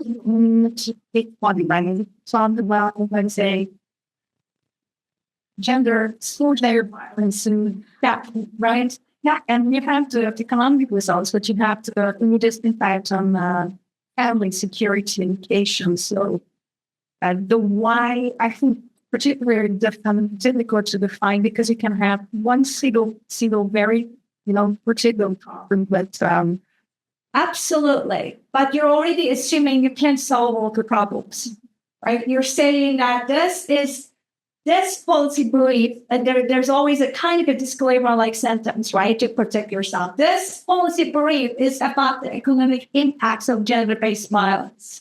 And for that, my audience is, right? So you may not say that directly, but you already have to have it to be able to write them. Otherwise, you're describing a very complex problem. It's all complexity to me, which I agree with you, but I'm going to say, what do you want me to do about it? Right? So that inherent, like, what do you want me to do about it is why is it a problem has to convey the readers. Right? And that's why it's also, I want you to kind of be mindful that we are directing it to policymakers, practitioners, but I already said, public policy generalists might pick your brief, right? Because your brief goal, right? It could go to multiple desks. I may be sitting on my nuclear energy desk and then get a gender memo, right? And I would be interested in terms of, but policy making, I could still read it. And it could give me different needs. I mean, I turn around in my institution and say, this is interesting. I never thought about it. And now I have a different problem. It's not your problem, but the problem of gender equity and purpose of silence in this area. So it's about like what you want people to do. And the main audience are the people who are tasked with that policy area. You want to be read widely, but me reading will not change the outcome. You really want governors office doing it. Right? So that means you kind of say, what's your major? Yeah. About various most compelled arguments to make them have on. Oftentimes, my experience, which is limited and possibly biased, is that complexity puts people off. Policymakers off, because that you can either blame it on a different office, and a different organization, institution, different layer of policymaking. It's like it's everybody's problem. So if you simplify, you're holding a specific group in accountability. That's you can say this is how they should control. Help me out. Straws. Let's go back to the straws. This is how University of Pittsburgh must ban plastic straws, right? It's a climate change thing. It's a blah, blah thing. So I will read it at another institution, but that was directly accountable and responsible to the work. And it is a complex problem, right? We can talk about the marine life getting affected, or you can just say, yes, but it's trying to read by the example. Is there a room, because you're going to have, obviously research, so I imagine, you're going to come across something that maybe gets the topic you're right, or it's like there are room to research. Similarly, that's the articulation of the alternatives, and the more effective ones. Again, I think this is increasingly so. We tend to see policy political. It doesn't need to be, but because we are like our universe globally, we see each policy as a political choice. A policymaker, you want to be read widely, not just by your cohort, right? So articulating actually competing alternatives in that second section helps your credibility. Right? It's increasingly so. That's but if the science is directing one way, science is directing one way. So you are bound by, you don't need to make room for alternatives that doesn't exist and cannot be factually sustained. But in order to tell the person, look, I've searched because you don't have time. I did all the research and there are 5 ways this can go. And then the recommendation is all the five, these two are what I'm recommending or what this policy brief recommends. So absolutely. It outs with your critical thinking. So Yeah, I really like this way of thinking about it, that it's a strategic move also, and the emphasis on the urgency of the moment, but also it would seem that the policy brief writer or the co-authors most likely have either a scale or a long view context in mind, even if it never appears in the brief, because the brief is momentary or incremental in that like iterative writing process. Yeah, exactly. It is to kind of like, I've spent my life on gender equality, but I know at what point, what is it, the issue that I can affect, right? I have other mediums. So do not take as this is the only way that we need to articulate our thoughts, our conversations, our intellectual breath, right? This is one way, one medium you would pick if your audience is a different group of people, and if it's an urgent change that you think you can offer an alternative solution, right? So I also need to make that clear, right? This is not the holy grail. This is not the one thing that we must all stop doing everything else and do this. But this is the one medium of communicating results and trying to affect change that you would use. And that requires urgency, relevance, right? It's like, yes. But thank you for helping clarify that. Yes. Just want to make sure I understand. So coming back to the plastic stop issue, for example, for University of Pittsburgh, just an example. Yes. So instead of saying like it's bad for the environment, whole Earth, we might want to say it's bad. You might reduce the cost of university recycling. Saying that way, it might be more appealing. Absolutely. Absolutely. You know, like at that point, you know, like however you want to, the problem you want to address is we still have plastic straws, right? So at that point, you're doing your research. It could be, so to your point, I'm sorry, I'm not with the names right now, but to your point, it is with the, you're articulating, in this case, there's an economic reason. There is like, and University of Pittsburgh is also committed to what? 2037 to be Environmental. yes, right. So there are other reasons to kind of do this. So if you have really articulated it all, you could also articulate different alternatives how to get rid of the plastic straws. Right? You could give students an incentive. You could give eliminate everything that university pays for. So yes, absolutely. So you pick your own battles, but the battles are picked in a way that you want to win. Right? You don't want to write a policy brief where, it's a lost cause. For that, we have books. I'm sorry. Sorry. Yes. I was just going to ask about that you were going to talk about recommendations. I was just wondering, again, how deep you want to go into recommendations or just have or flag something, but also how to implement it for. Okay, I can satisfy you now with one click. So instead of saying wait until 47, or maybe I can, maybe 2 clicks? No? Okay, here we go. So recommendations, right? This is different than the policy alternatives discussion that we want to do in one particular way. Here, whatever the recommended course of action needs an implementation discussion. You can't just say, eliminate all plastic straws. In order to reach 2037 goal, you must here articulate how the university should go about doing it. That's the implementation protocol. And that's different than the alternatives. In the alternatives discussion, you can articulate as many alternatives as you want. My suggestion would be not to do too many, because again, you would lose. But when you come to the recommendations, if you have 1, 2, let's say 3 courses of action, each one of them has to be coupled with how to do it, right? It's not just that I suggest this and that's the end of the session. You are under, that's the responsibility and the research and everything comes through how to do this, right? Because as a policymaker, I don't agree with you, but your brief is not as effective if I don't know how to do about it. So you need to provide me the means to establish. So the implementation, what will it that can take for that action to be realized is belongs to the recommendations. And you only have to answer this for the recommended courses of action as opposed to the alternative. My pleasure. At least one question I could answer on time. But this is an important piece and always gets overlooked, especially if you're writing first or second time for policy. Right? We identify and we move on. But it's incomplete if you're not providing the means to implement. I want gender diversity, right? How would I get in this institution has to be part of my recommendation. And that goes with the urgency, definition of the problem, the relevance, institutional knowledge, right? So I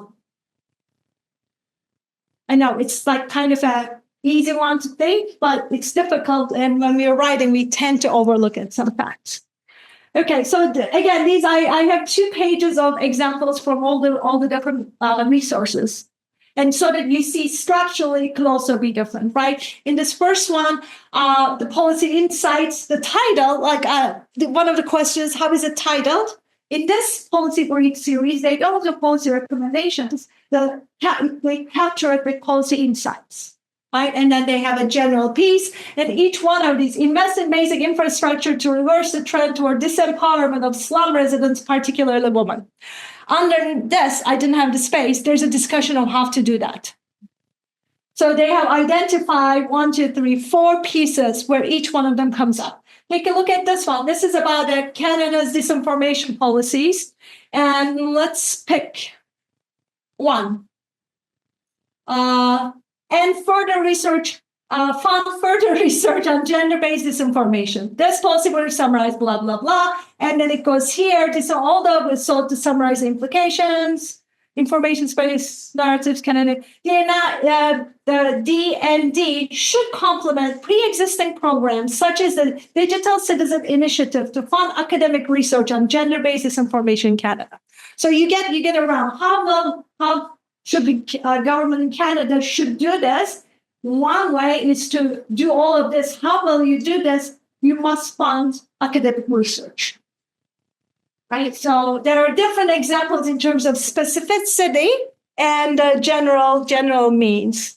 There's this one, right? A policy brief. What can the policymakers do? This is from OECD. This is instead of again conclusions, they kind of go 1, 2, 3, 4 bullet points. This one does a different version. So the goal is for you to see what a good one should do, right? And a good one, our metric of good, is impactful. It is not as impactful if I just know the solution, if I don't know how to get there. Again, I am not going to be the gender specialist.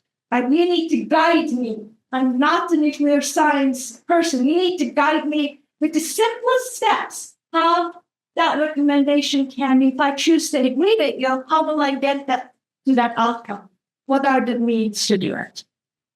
So that's an important piece that sets the body, right?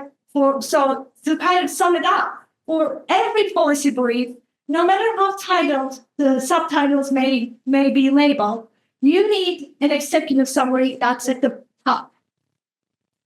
Which does, what's the problem, what are the solutions, right? It may skip what are the alternative discussion. It may just depending on the size and the box and inside. It has a body. The body can be called problem definition, the context, the background, however you want to do. But the trick here is none of these parts are descriptive. They are all analytical and empirical. Right? You're not describing. Even though in the context, you're not describing. So you're stating what the problem is and why it's a problem. What are the alternative ways of thinking about it? And then the last part is what should the reader do about it? How can that be realized? Questions on that part? I was just going to say that part of that recommendations too is that they have to be feasible, right? Like, absolutely, it can't be pie in the sky. That's my example. It's like word piece, right? So it's like a great thing to aspire. So it can't be aspirational. But to that, no, I take that for granted because once again, you do not write policy briefs for aspirational goods. It must be a concrete problem that can be resolved within a very specific time frame. But again, you do not necessarily write policy briefs that will take 5 years, right? You can articulate it's a long-term problem, but it should distill to a solution that is relatively in a shorter period can be pursued. Any thoughts, questions?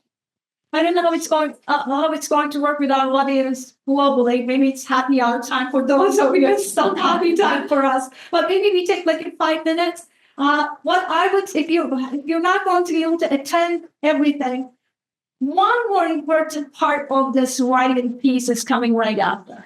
The style piece. And it's not just style. It is style of the voice. So I would recommend that we stick it out maybe for another half hour if you have this. And I'm also, if you don't want to break, I can continue. However it works for everyone. I've been having my copy of break. Okay, great. All right. So we take 5 minutes. Thank you. I think but sir, slowly, but I do not concept so that would be explaining. I don't think we see part of thing, but there's also gadget questions too much. You have a question? Okay. This is the question 10.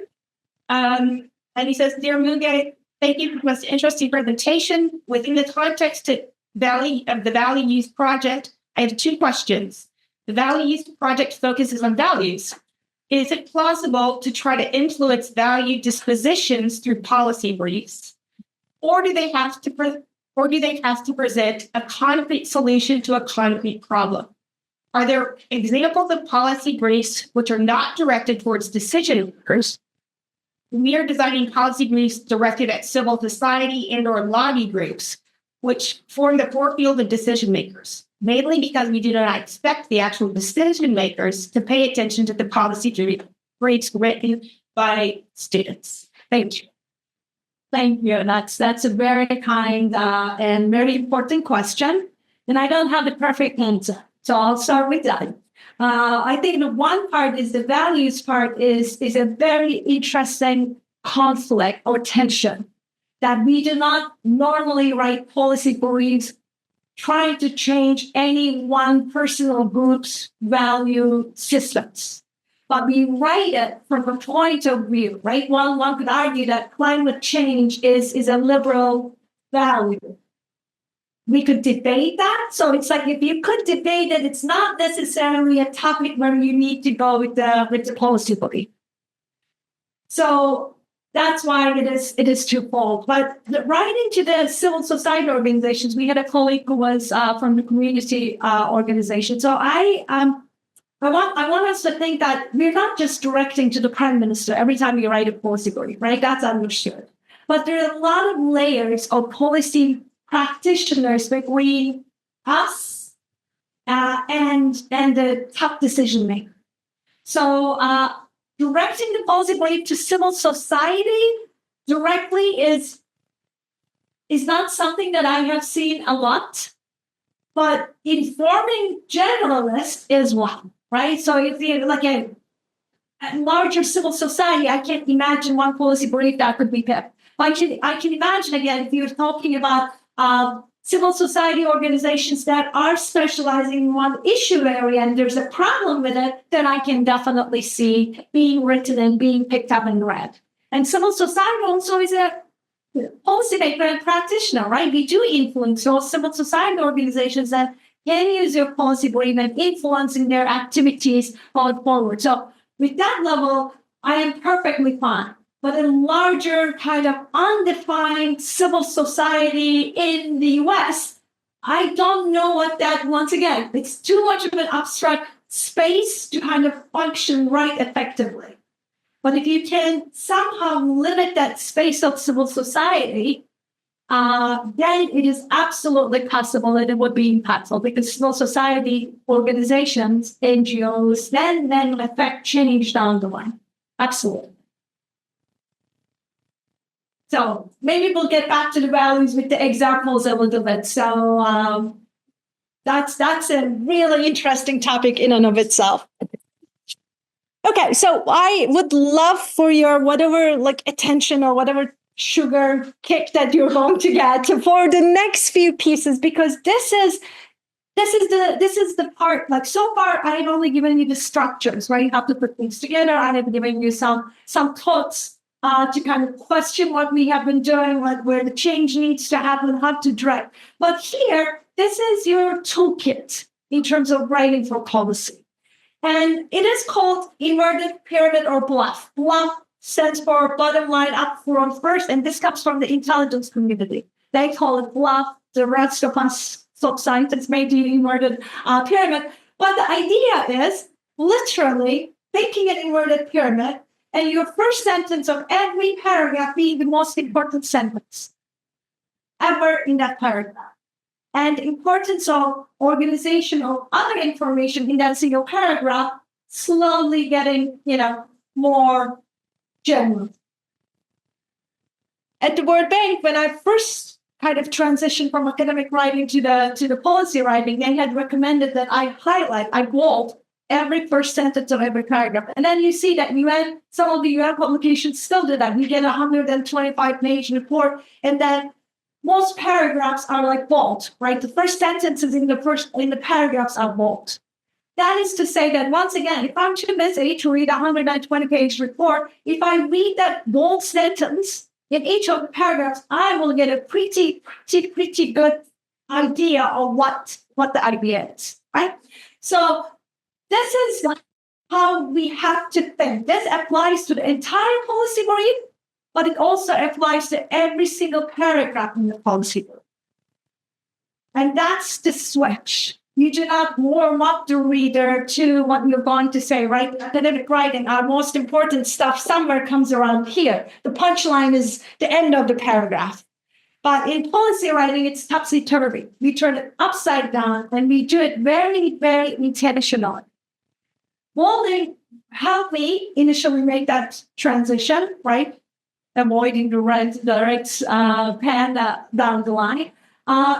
Because you hold as the writer, you hold yourself accountable, right? I bold it, and then I look at it and it's like, is that the most important thing I want here? No, if it's not, then it doesn't belong to the first sentence. It's a superbly helpful editing tool because you cannot avoid. If it's there, you suggest that it's most important. And if you're, as a writer, researcher, saying, is this the most important thing? And the answer is no, it doesn't work. But you add.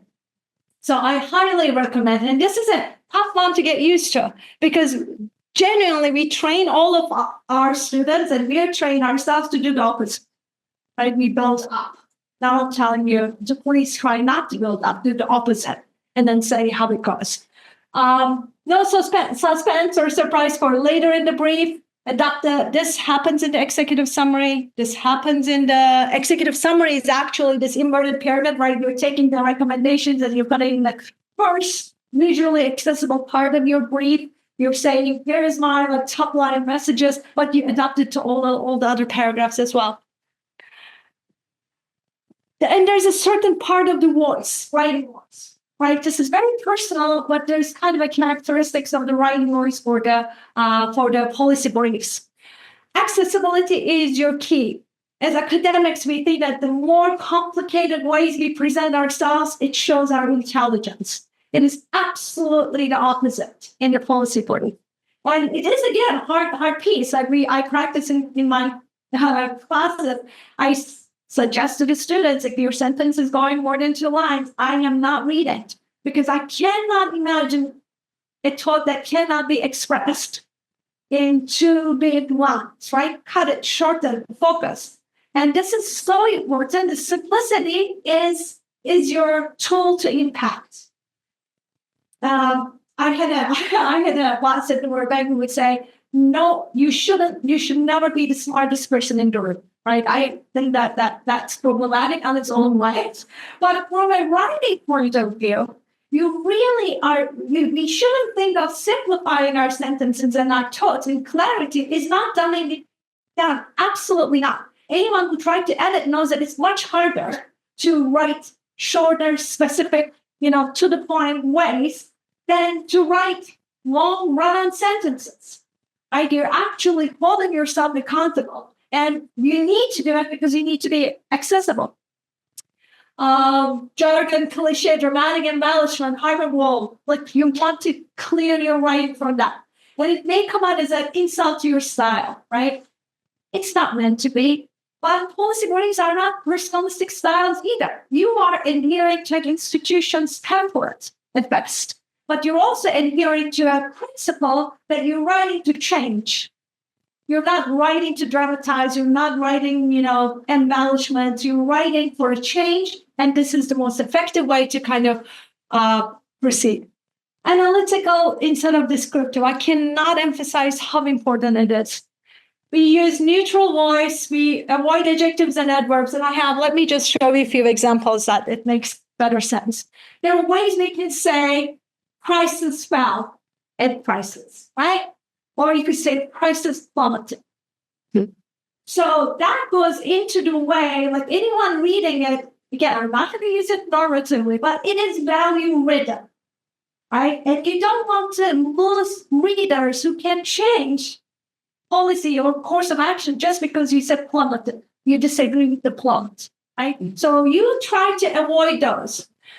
You could say production decreased, production was slashed, right? You're going for dramatic embellishment. You could say natural gas production reversed its downward trend, or you could say natural gas production finally reversed, right? Do you see how a little add-on changes? Like all of a sudden I may be read, and all my prescriptions, most prescriptions may be read as one-sided. If I lost the readers, a half of the readers on that side, it's likely that I'm not going to get my policy effect. But someone will say, oh, here comes another liberal. Or, oh, here's a conservative person. So I may lose people on that value line because I chose to present. And it's easy not to, right? One of the lists, and this may be totally out of date, and this was my generation's list. I was told one of the best ways is you quantify whenever it's possible and avoid when you can't, right? 50% decrease isn't that. 50% decrease is a very neutral, like everybody will understand what 50% decrease is. Right? To me, it may be a plummet. To you, it may be a tiny decrease after all the work we have done. But we're not going there. We're just trying to find a way that we don't lose readers. So take a look. These are some of the examples we can multiply. But one of the ways of your making sure that your writing voice doesn't become a tool against you. What is against you means the policy position you want to see changed is to kind of pay attention. Pay attention to what we think is neutral, what it may absolutely be conveying differences to others.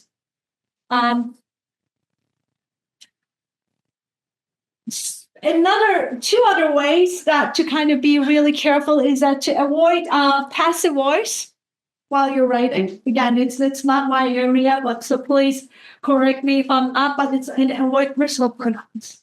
Right? Even though oftentimes it's a one person who's writing it, it's my brief will be part of an institutional brief. And you'll see most briefs, there will be briefs who will not acknowledge the author. It will be the UNDP migration briefs. Right? If I work for the UNDP, it's part of my job description. The organization may choose not to put my name or may kind of acknowledge me, time it at the end because it's part of the organizational production. But regardless, even if it is named for you, your name appears on the writing or the brief, it's never an I. It's never a we. You may find examples that goes against it, but the rule of thumb is this brief in roots. Like that part is not personal pronouns, and when possible, we avoid passive voice for the effectiveness. Were there any questions? So these are editing your own grammar. And then it does come out as a personal insult at some point if you're used to writing law. But if you think about it, it's like a different language, right? We don't take issue with Italian. Why is Italian this way? Right? And this is how Italian works. And this is how the policy language works. So over and over, the most effective ones, which we judge by did they affect change, are the ones that adhere to these protocols. Any questions about how we put together? Okay, now we're getting into the design piece. And appearance matters, right? You can, if you keep at the forefront that why are you writing a policy brief? Because you want to be read. Because only if you're read, you're going to convince the pet to drop the plastic straws. Then you need to make it appealing. Right. And there are different ways. Okay. This is why I would like you to kind of find the one that you like personally and then adapt to that. Maybe it's not the bold first sentences that work for you. Maybe that throws you off. Maybe you will never do that. But that means that we still have to do the inverted pyramid, but just find a different style. Find the one of all the different examples. Each one kind of says, okay, I have the next helper on the bus. I'm going to read this. And then see what specifically about that you appeal. Are they using more graphics? Are they using more, like different colors? Is there different pieces? So I will share with you some of the design elements, but this is really, ironically, you probably will not control this because it will go to an editor, right? And if you're part of the series, they will make series all look the same. So they will have restrictions on. But let's imagine that you are starting your series. What are some of the options and what you should be kind of paying attention? Appropriate margins, selective fonts, right? You don't play around different font sizes. So in this part of the workshop, I would like to suggest that you think, I want to make the reader's job easy. I don't want to tire their eyes. I don't want to, overpower them with different stuff. I want them to easily access. Right? So that's one of the things that you're using as your own metric. You're using boxes, side graphs, graphics, visuals, like however it works. Using bullet points. One of the most important things about the bullet points is that we think we're just listing, but we don't pay attention to the consistency. One is an action word, right? The bullet point can say, one is doing a project like climate literacy, educate high school kids. And the second bullet point under it may say, the government needs to do blah, blah, blah, right? Grammar-wise, you threw me off. It's not the same listing anymore. So if you're using action words, you must use action words all through within that listing. If you're using full sentences, you must use full sentences in that whole listing. So it's really these nitpicky details, which makes it either easier for me to read or harder for me to read.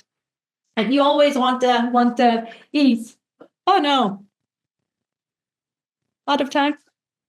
So and the last point is you don't want to clutter the text. That's why you're not going to see a lot of in-text citations in policy words. You're hardly going to see footnotes because that clutters, again, the page. You're most likely to see endnotes. And to go with Randall's, you really want the endnotes to see.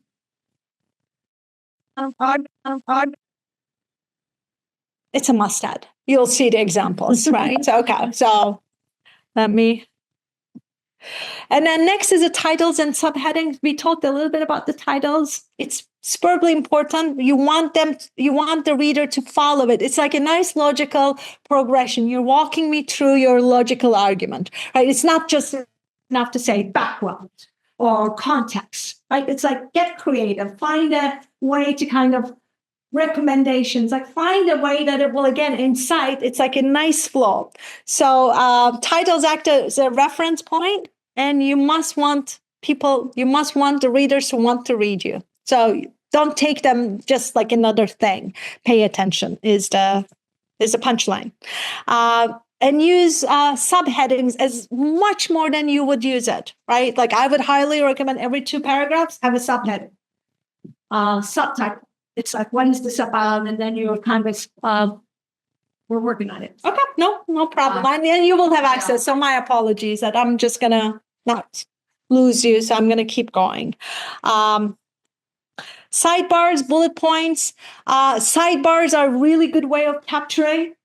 Like, I like sidebars. Like, I like reading sidebars. Like, if it's like just like a long lines and there's a sidebar, it tells me that there's something interesting is happening there. Oftentimes it's like bullet points, it's like different color scheme. My eyes go there and I say, oh, okay, I got that now. I go back to the main text. So it's like a really good way of capturing attention. So if you have something so important to say, find it to highlight within the text, right? You can't caricaturize it, but there are other graphical elements you can use, and the sidebars add greater depth to kind of your overall point. But they should be short.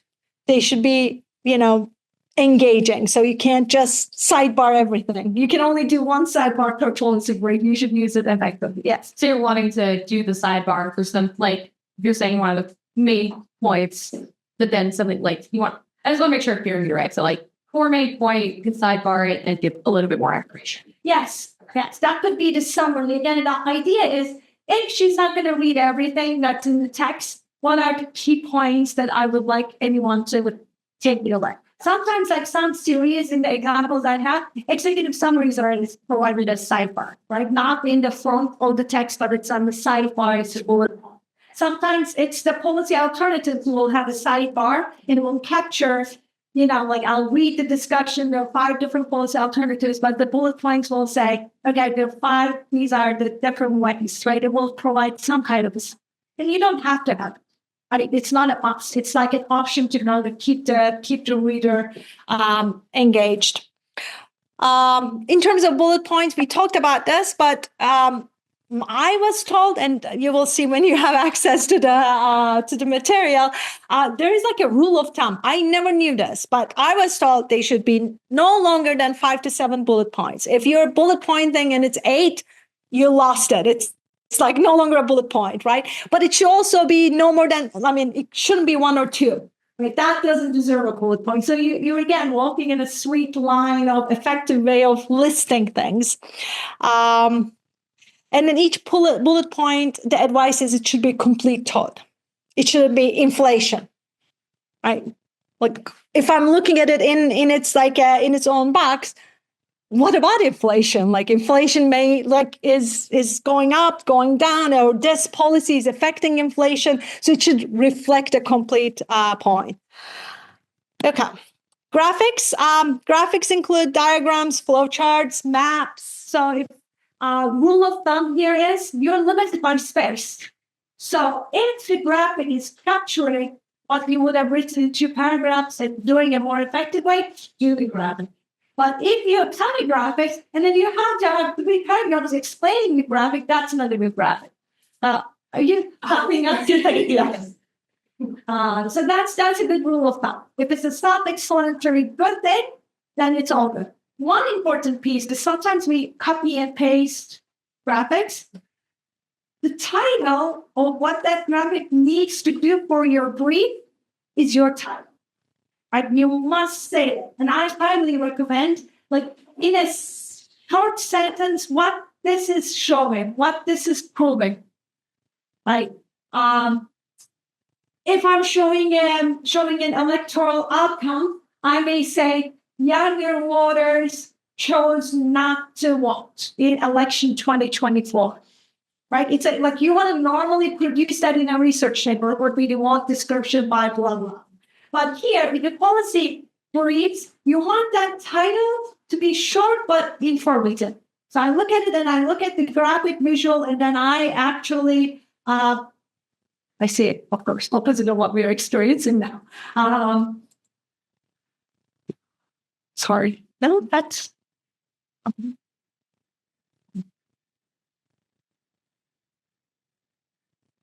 I guess you can ask questions about something you can't say. So hey, it's like, take my word for it. Well, it's the graphics matter.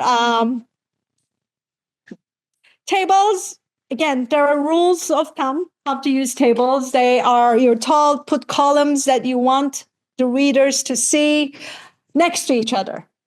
organize them orderly, right, from a descending or ascending order. So I'm not looking at a whole bunch of numbers that are, distributed on which way. All of these design elements, there is one single simple goal: make the reader understand as clearly as possible. If I'm staring at something and I'm so what is that percentage again? I'm not probably using it in the most effective way. So you want visually to kind of make the stuff as accessible as possible.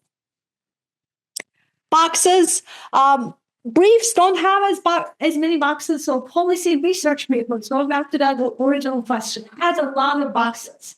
Boxes are cases that you would want to be standalone, right? If I'm writing a famine, like why HIVs and famine are related, I may have a box about a specific place where this happened, and my box would stand alone describe it in more details and more layers, right? But the person can read my box and they will get something. The box itself doesn't make references to the policy brief, but it amplifies, it exemplifies, it visualizes.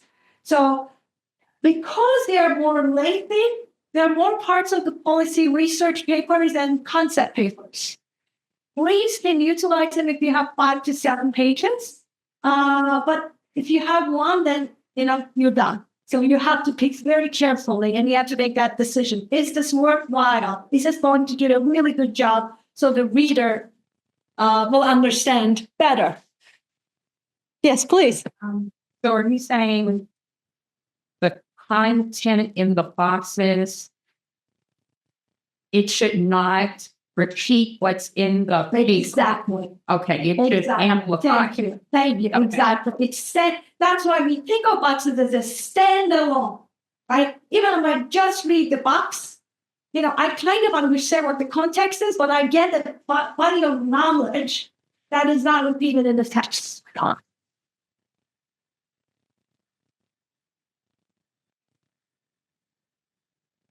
Okay. Works consulted and references. Again, we briefly mentioned the idea here is not to clutter the body of the text. So we save endnotes, we use resources recommended going forward. If you're curious about HIV, AIDS, and famine, even if I didn't use that particular resource, I may recommend that resource to readers of the brief. This is a great, you will get a great, baseline understanding of this issue here. Authors. So here you're going to have the examples I have included will give you different options. And this is exactly what I was suggesting. You're bound by the series. Some series will kind of name the authors, and I have examples here on the slide. It will give a little brief bio. There we go. Hola. I have to flip it because I'm flipping? like your hair. Sorry. Sure. Oh.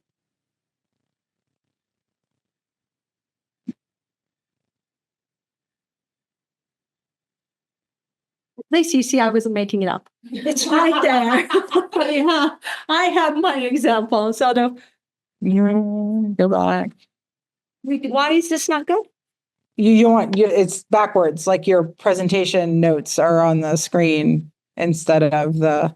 It's fine. Yeah. Oh, you okay with that? All right. No secrets. Okay. Oh, they can't see that. Oh, leave the back shared. Yeah. So the very first one, you see that it just kind of gives stuff. The second one gives just enough to kind of look it. I'm super curious. I'm going to go find out to go, right? I'm going to do my own digging. But I could intentionally not give you the contact information. So these are all very institution-based decisions, right? At the best case, though, I would opt for this one because it does multiple things. It says what the citation is. If I'm ever going to use this as another academic work, scholarly work, this is how you cite it. Gives the contact information if I want to kind of reach out and say, hey, it's like this study that we reference. Where is that? Is there who should I talk to? Because I'm trying to do this for the Latin America region. Right? Who would you recommend? If you really want to engage in a dialogue, you need to still have a contact information. And then what really kind of annoys me as a policy person, you will find so many policy briefs that won't date. For some odd reason, someone chooses not to, so it becomes a forensic kind of a, detective work. When was this published, right? You're looking at the phones, and it is such an oversight, an important oversight, because I made the case, policy briefs are short-term things. They die. Their importance kind of disappears. So we really want to make sure that what time frame it is attached. So if I'm reading, I can at least place it in the period that it was highlighted as urgent or important. Yes, please. So are you saying that there are many policy briefs that in the whole brief, they don't give the year period that this is for? I take my word back in the sense that I am surprised there's still policy briefs out there that they won't have the year. Okay. Well, there's all of these, some of them is coming up, most of the examples that they're about to see, they will say which series, what year, what month, what number of that series is.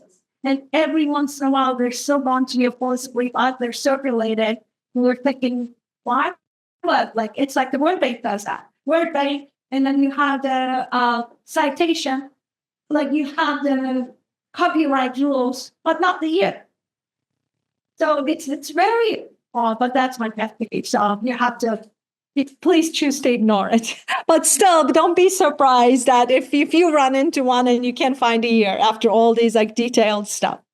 Most often you have, when available, if this work was sponsored by a certain group, maybe it's like it's like a grant or an organization, or it's like a combination of organizations sponsored this brief series, then there are ways to kind of acknowledge this, right? This issue brief was produced by the Migration Policy Institute as part of the 4-part series on the issues related to climate change and migration, supported by the Rockefeller Foundation. Right, there's rooms to kind of do that, because again, you want to avoid, when people read things, our minds go into what side do you belong? So when we're talking about policy, you don't want the sides. You want the attention and importance to be the policy itself or the change itself.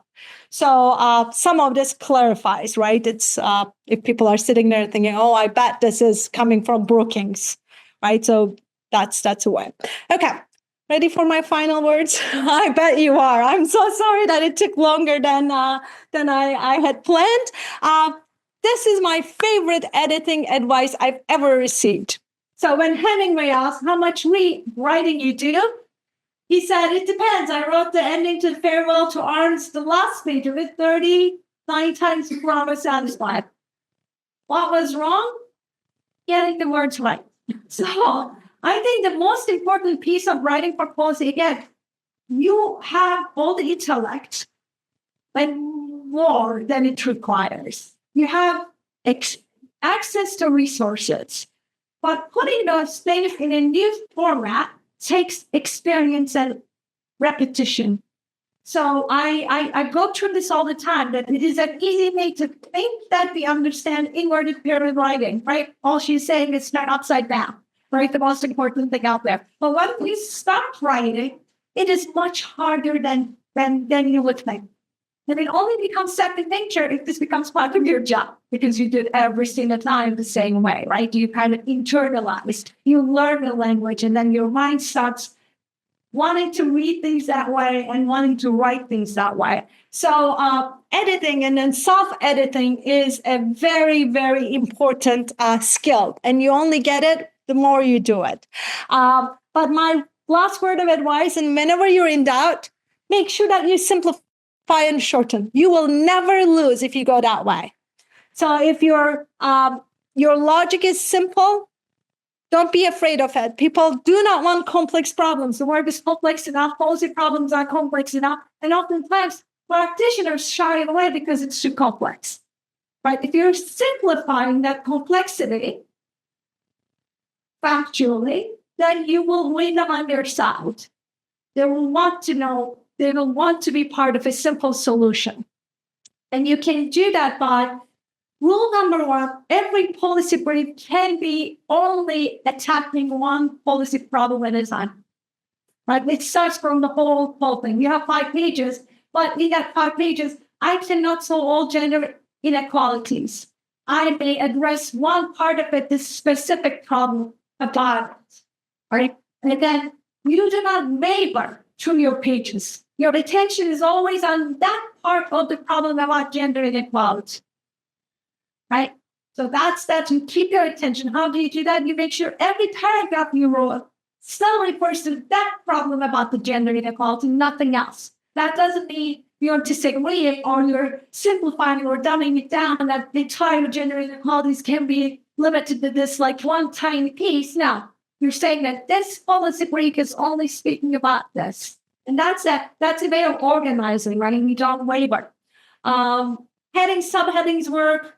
Again, removing all jargon. And this is my favorite piece. This is where parting with your favorite sentences becomes an art, right? You wrote it, you love the sentence, and then you say, so what? And if you can't answer it, it goes somewhere else, but it doesn't want to supposedly. Because that's what the readers are saying, so what? So that holds you to every single sentence you write has to add up to something. You don't ever pollute, you don't ever make it bigger than what it can be in its core.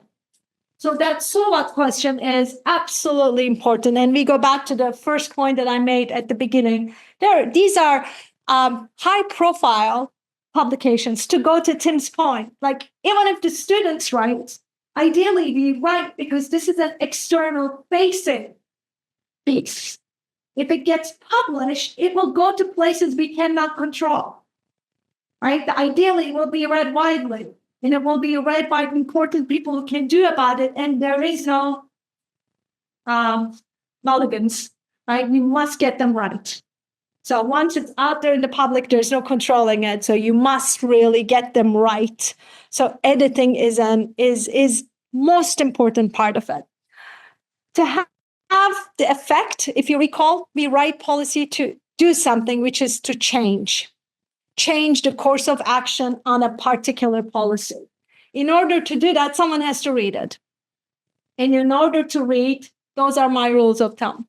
You need to be interesting. You need to be relevant. You need to be concise. You need to be logically organized. My brain works in very strange ways. I go, like in order to finish my talk, we need to know where I'm going, and it's impossible. Only when I'm writing policy, I'm hold myself accountable to. Someone has to follow me because I'm not going to be there. This is what I meant. When I can't interpret my writing for the people, so my writing has to stand on its own. And that's why the logic has to be clean, right? It needs to have a design. You need to be appealing to the eye because readers are people. What happens to it next? It goes to multiple places. It's often printed in copy, right? There are hard copies.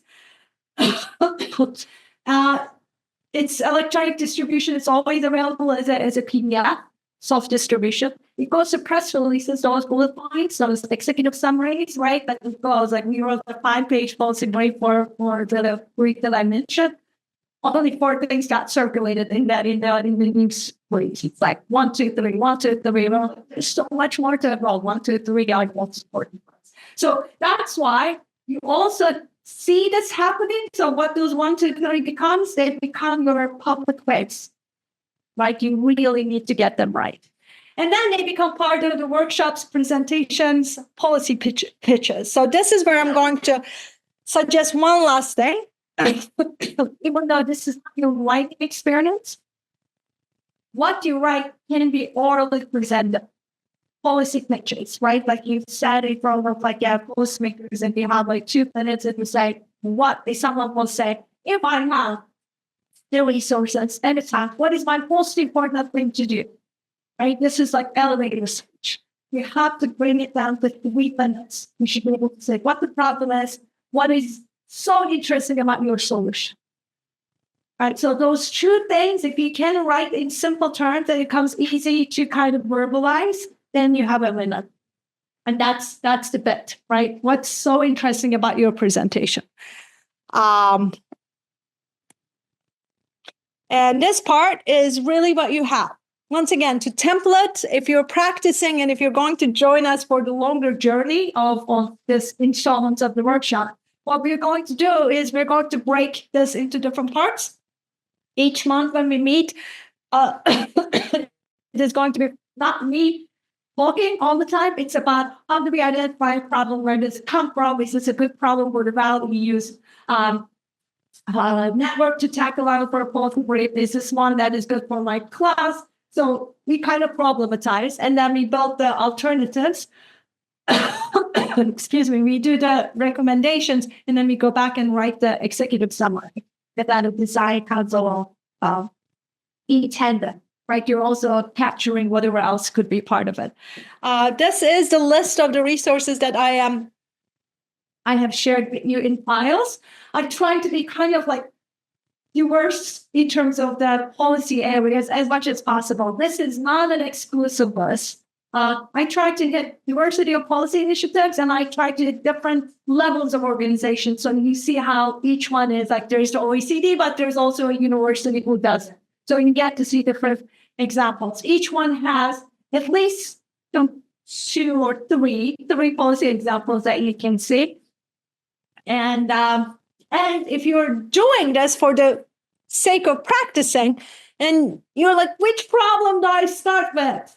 In my universe of problems, I don't have one that I'm just like excited about.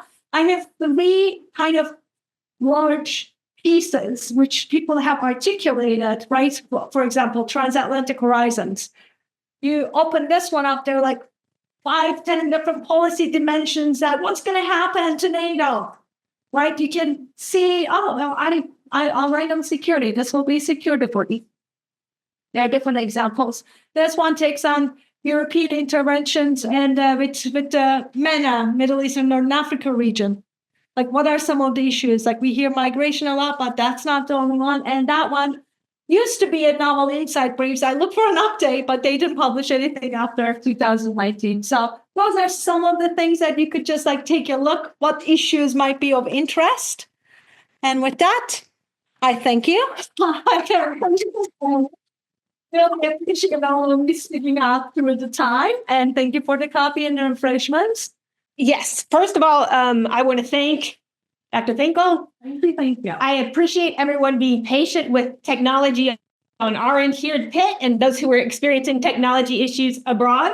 But I think that we got the point across, and that's the important thing. So in terms of next steps, following today, I'll be sending out an email to all of those who signed up, basically giving you an opportunity to opt into the full policy series, right? And within that, we'll send out a survey that says, these are the policy issues that we think are important for the ValEUs network. But then there'll be an other category, right, that you can write in. And what we'll do, depending on how many people sign up for that longer term project, which I hope you will, we will then kind of figure out how we're going to set up the cohorts moving forward, right? Whether they're going to be policy organized or whether we're going to be one big cohort with each of us working on different policy areas within that. That decision will be made once we hear from you and what you're interested in, right? But again, we do hope that you will sign up for the long haul. The ultimate goal for the series is, in fact, a workshop that will be a hybrid workshop in Banja Luka in October. And so there are a lot of opportunities both for faculty, but also for students to kind of take this to the next level, right? And there'll be opportunities for publications and various other outlets. So again, I want to thank you. I want to thank Dr. Finkel. And we will also be sending out the slides as well as a recording of today's session. So thank you very much.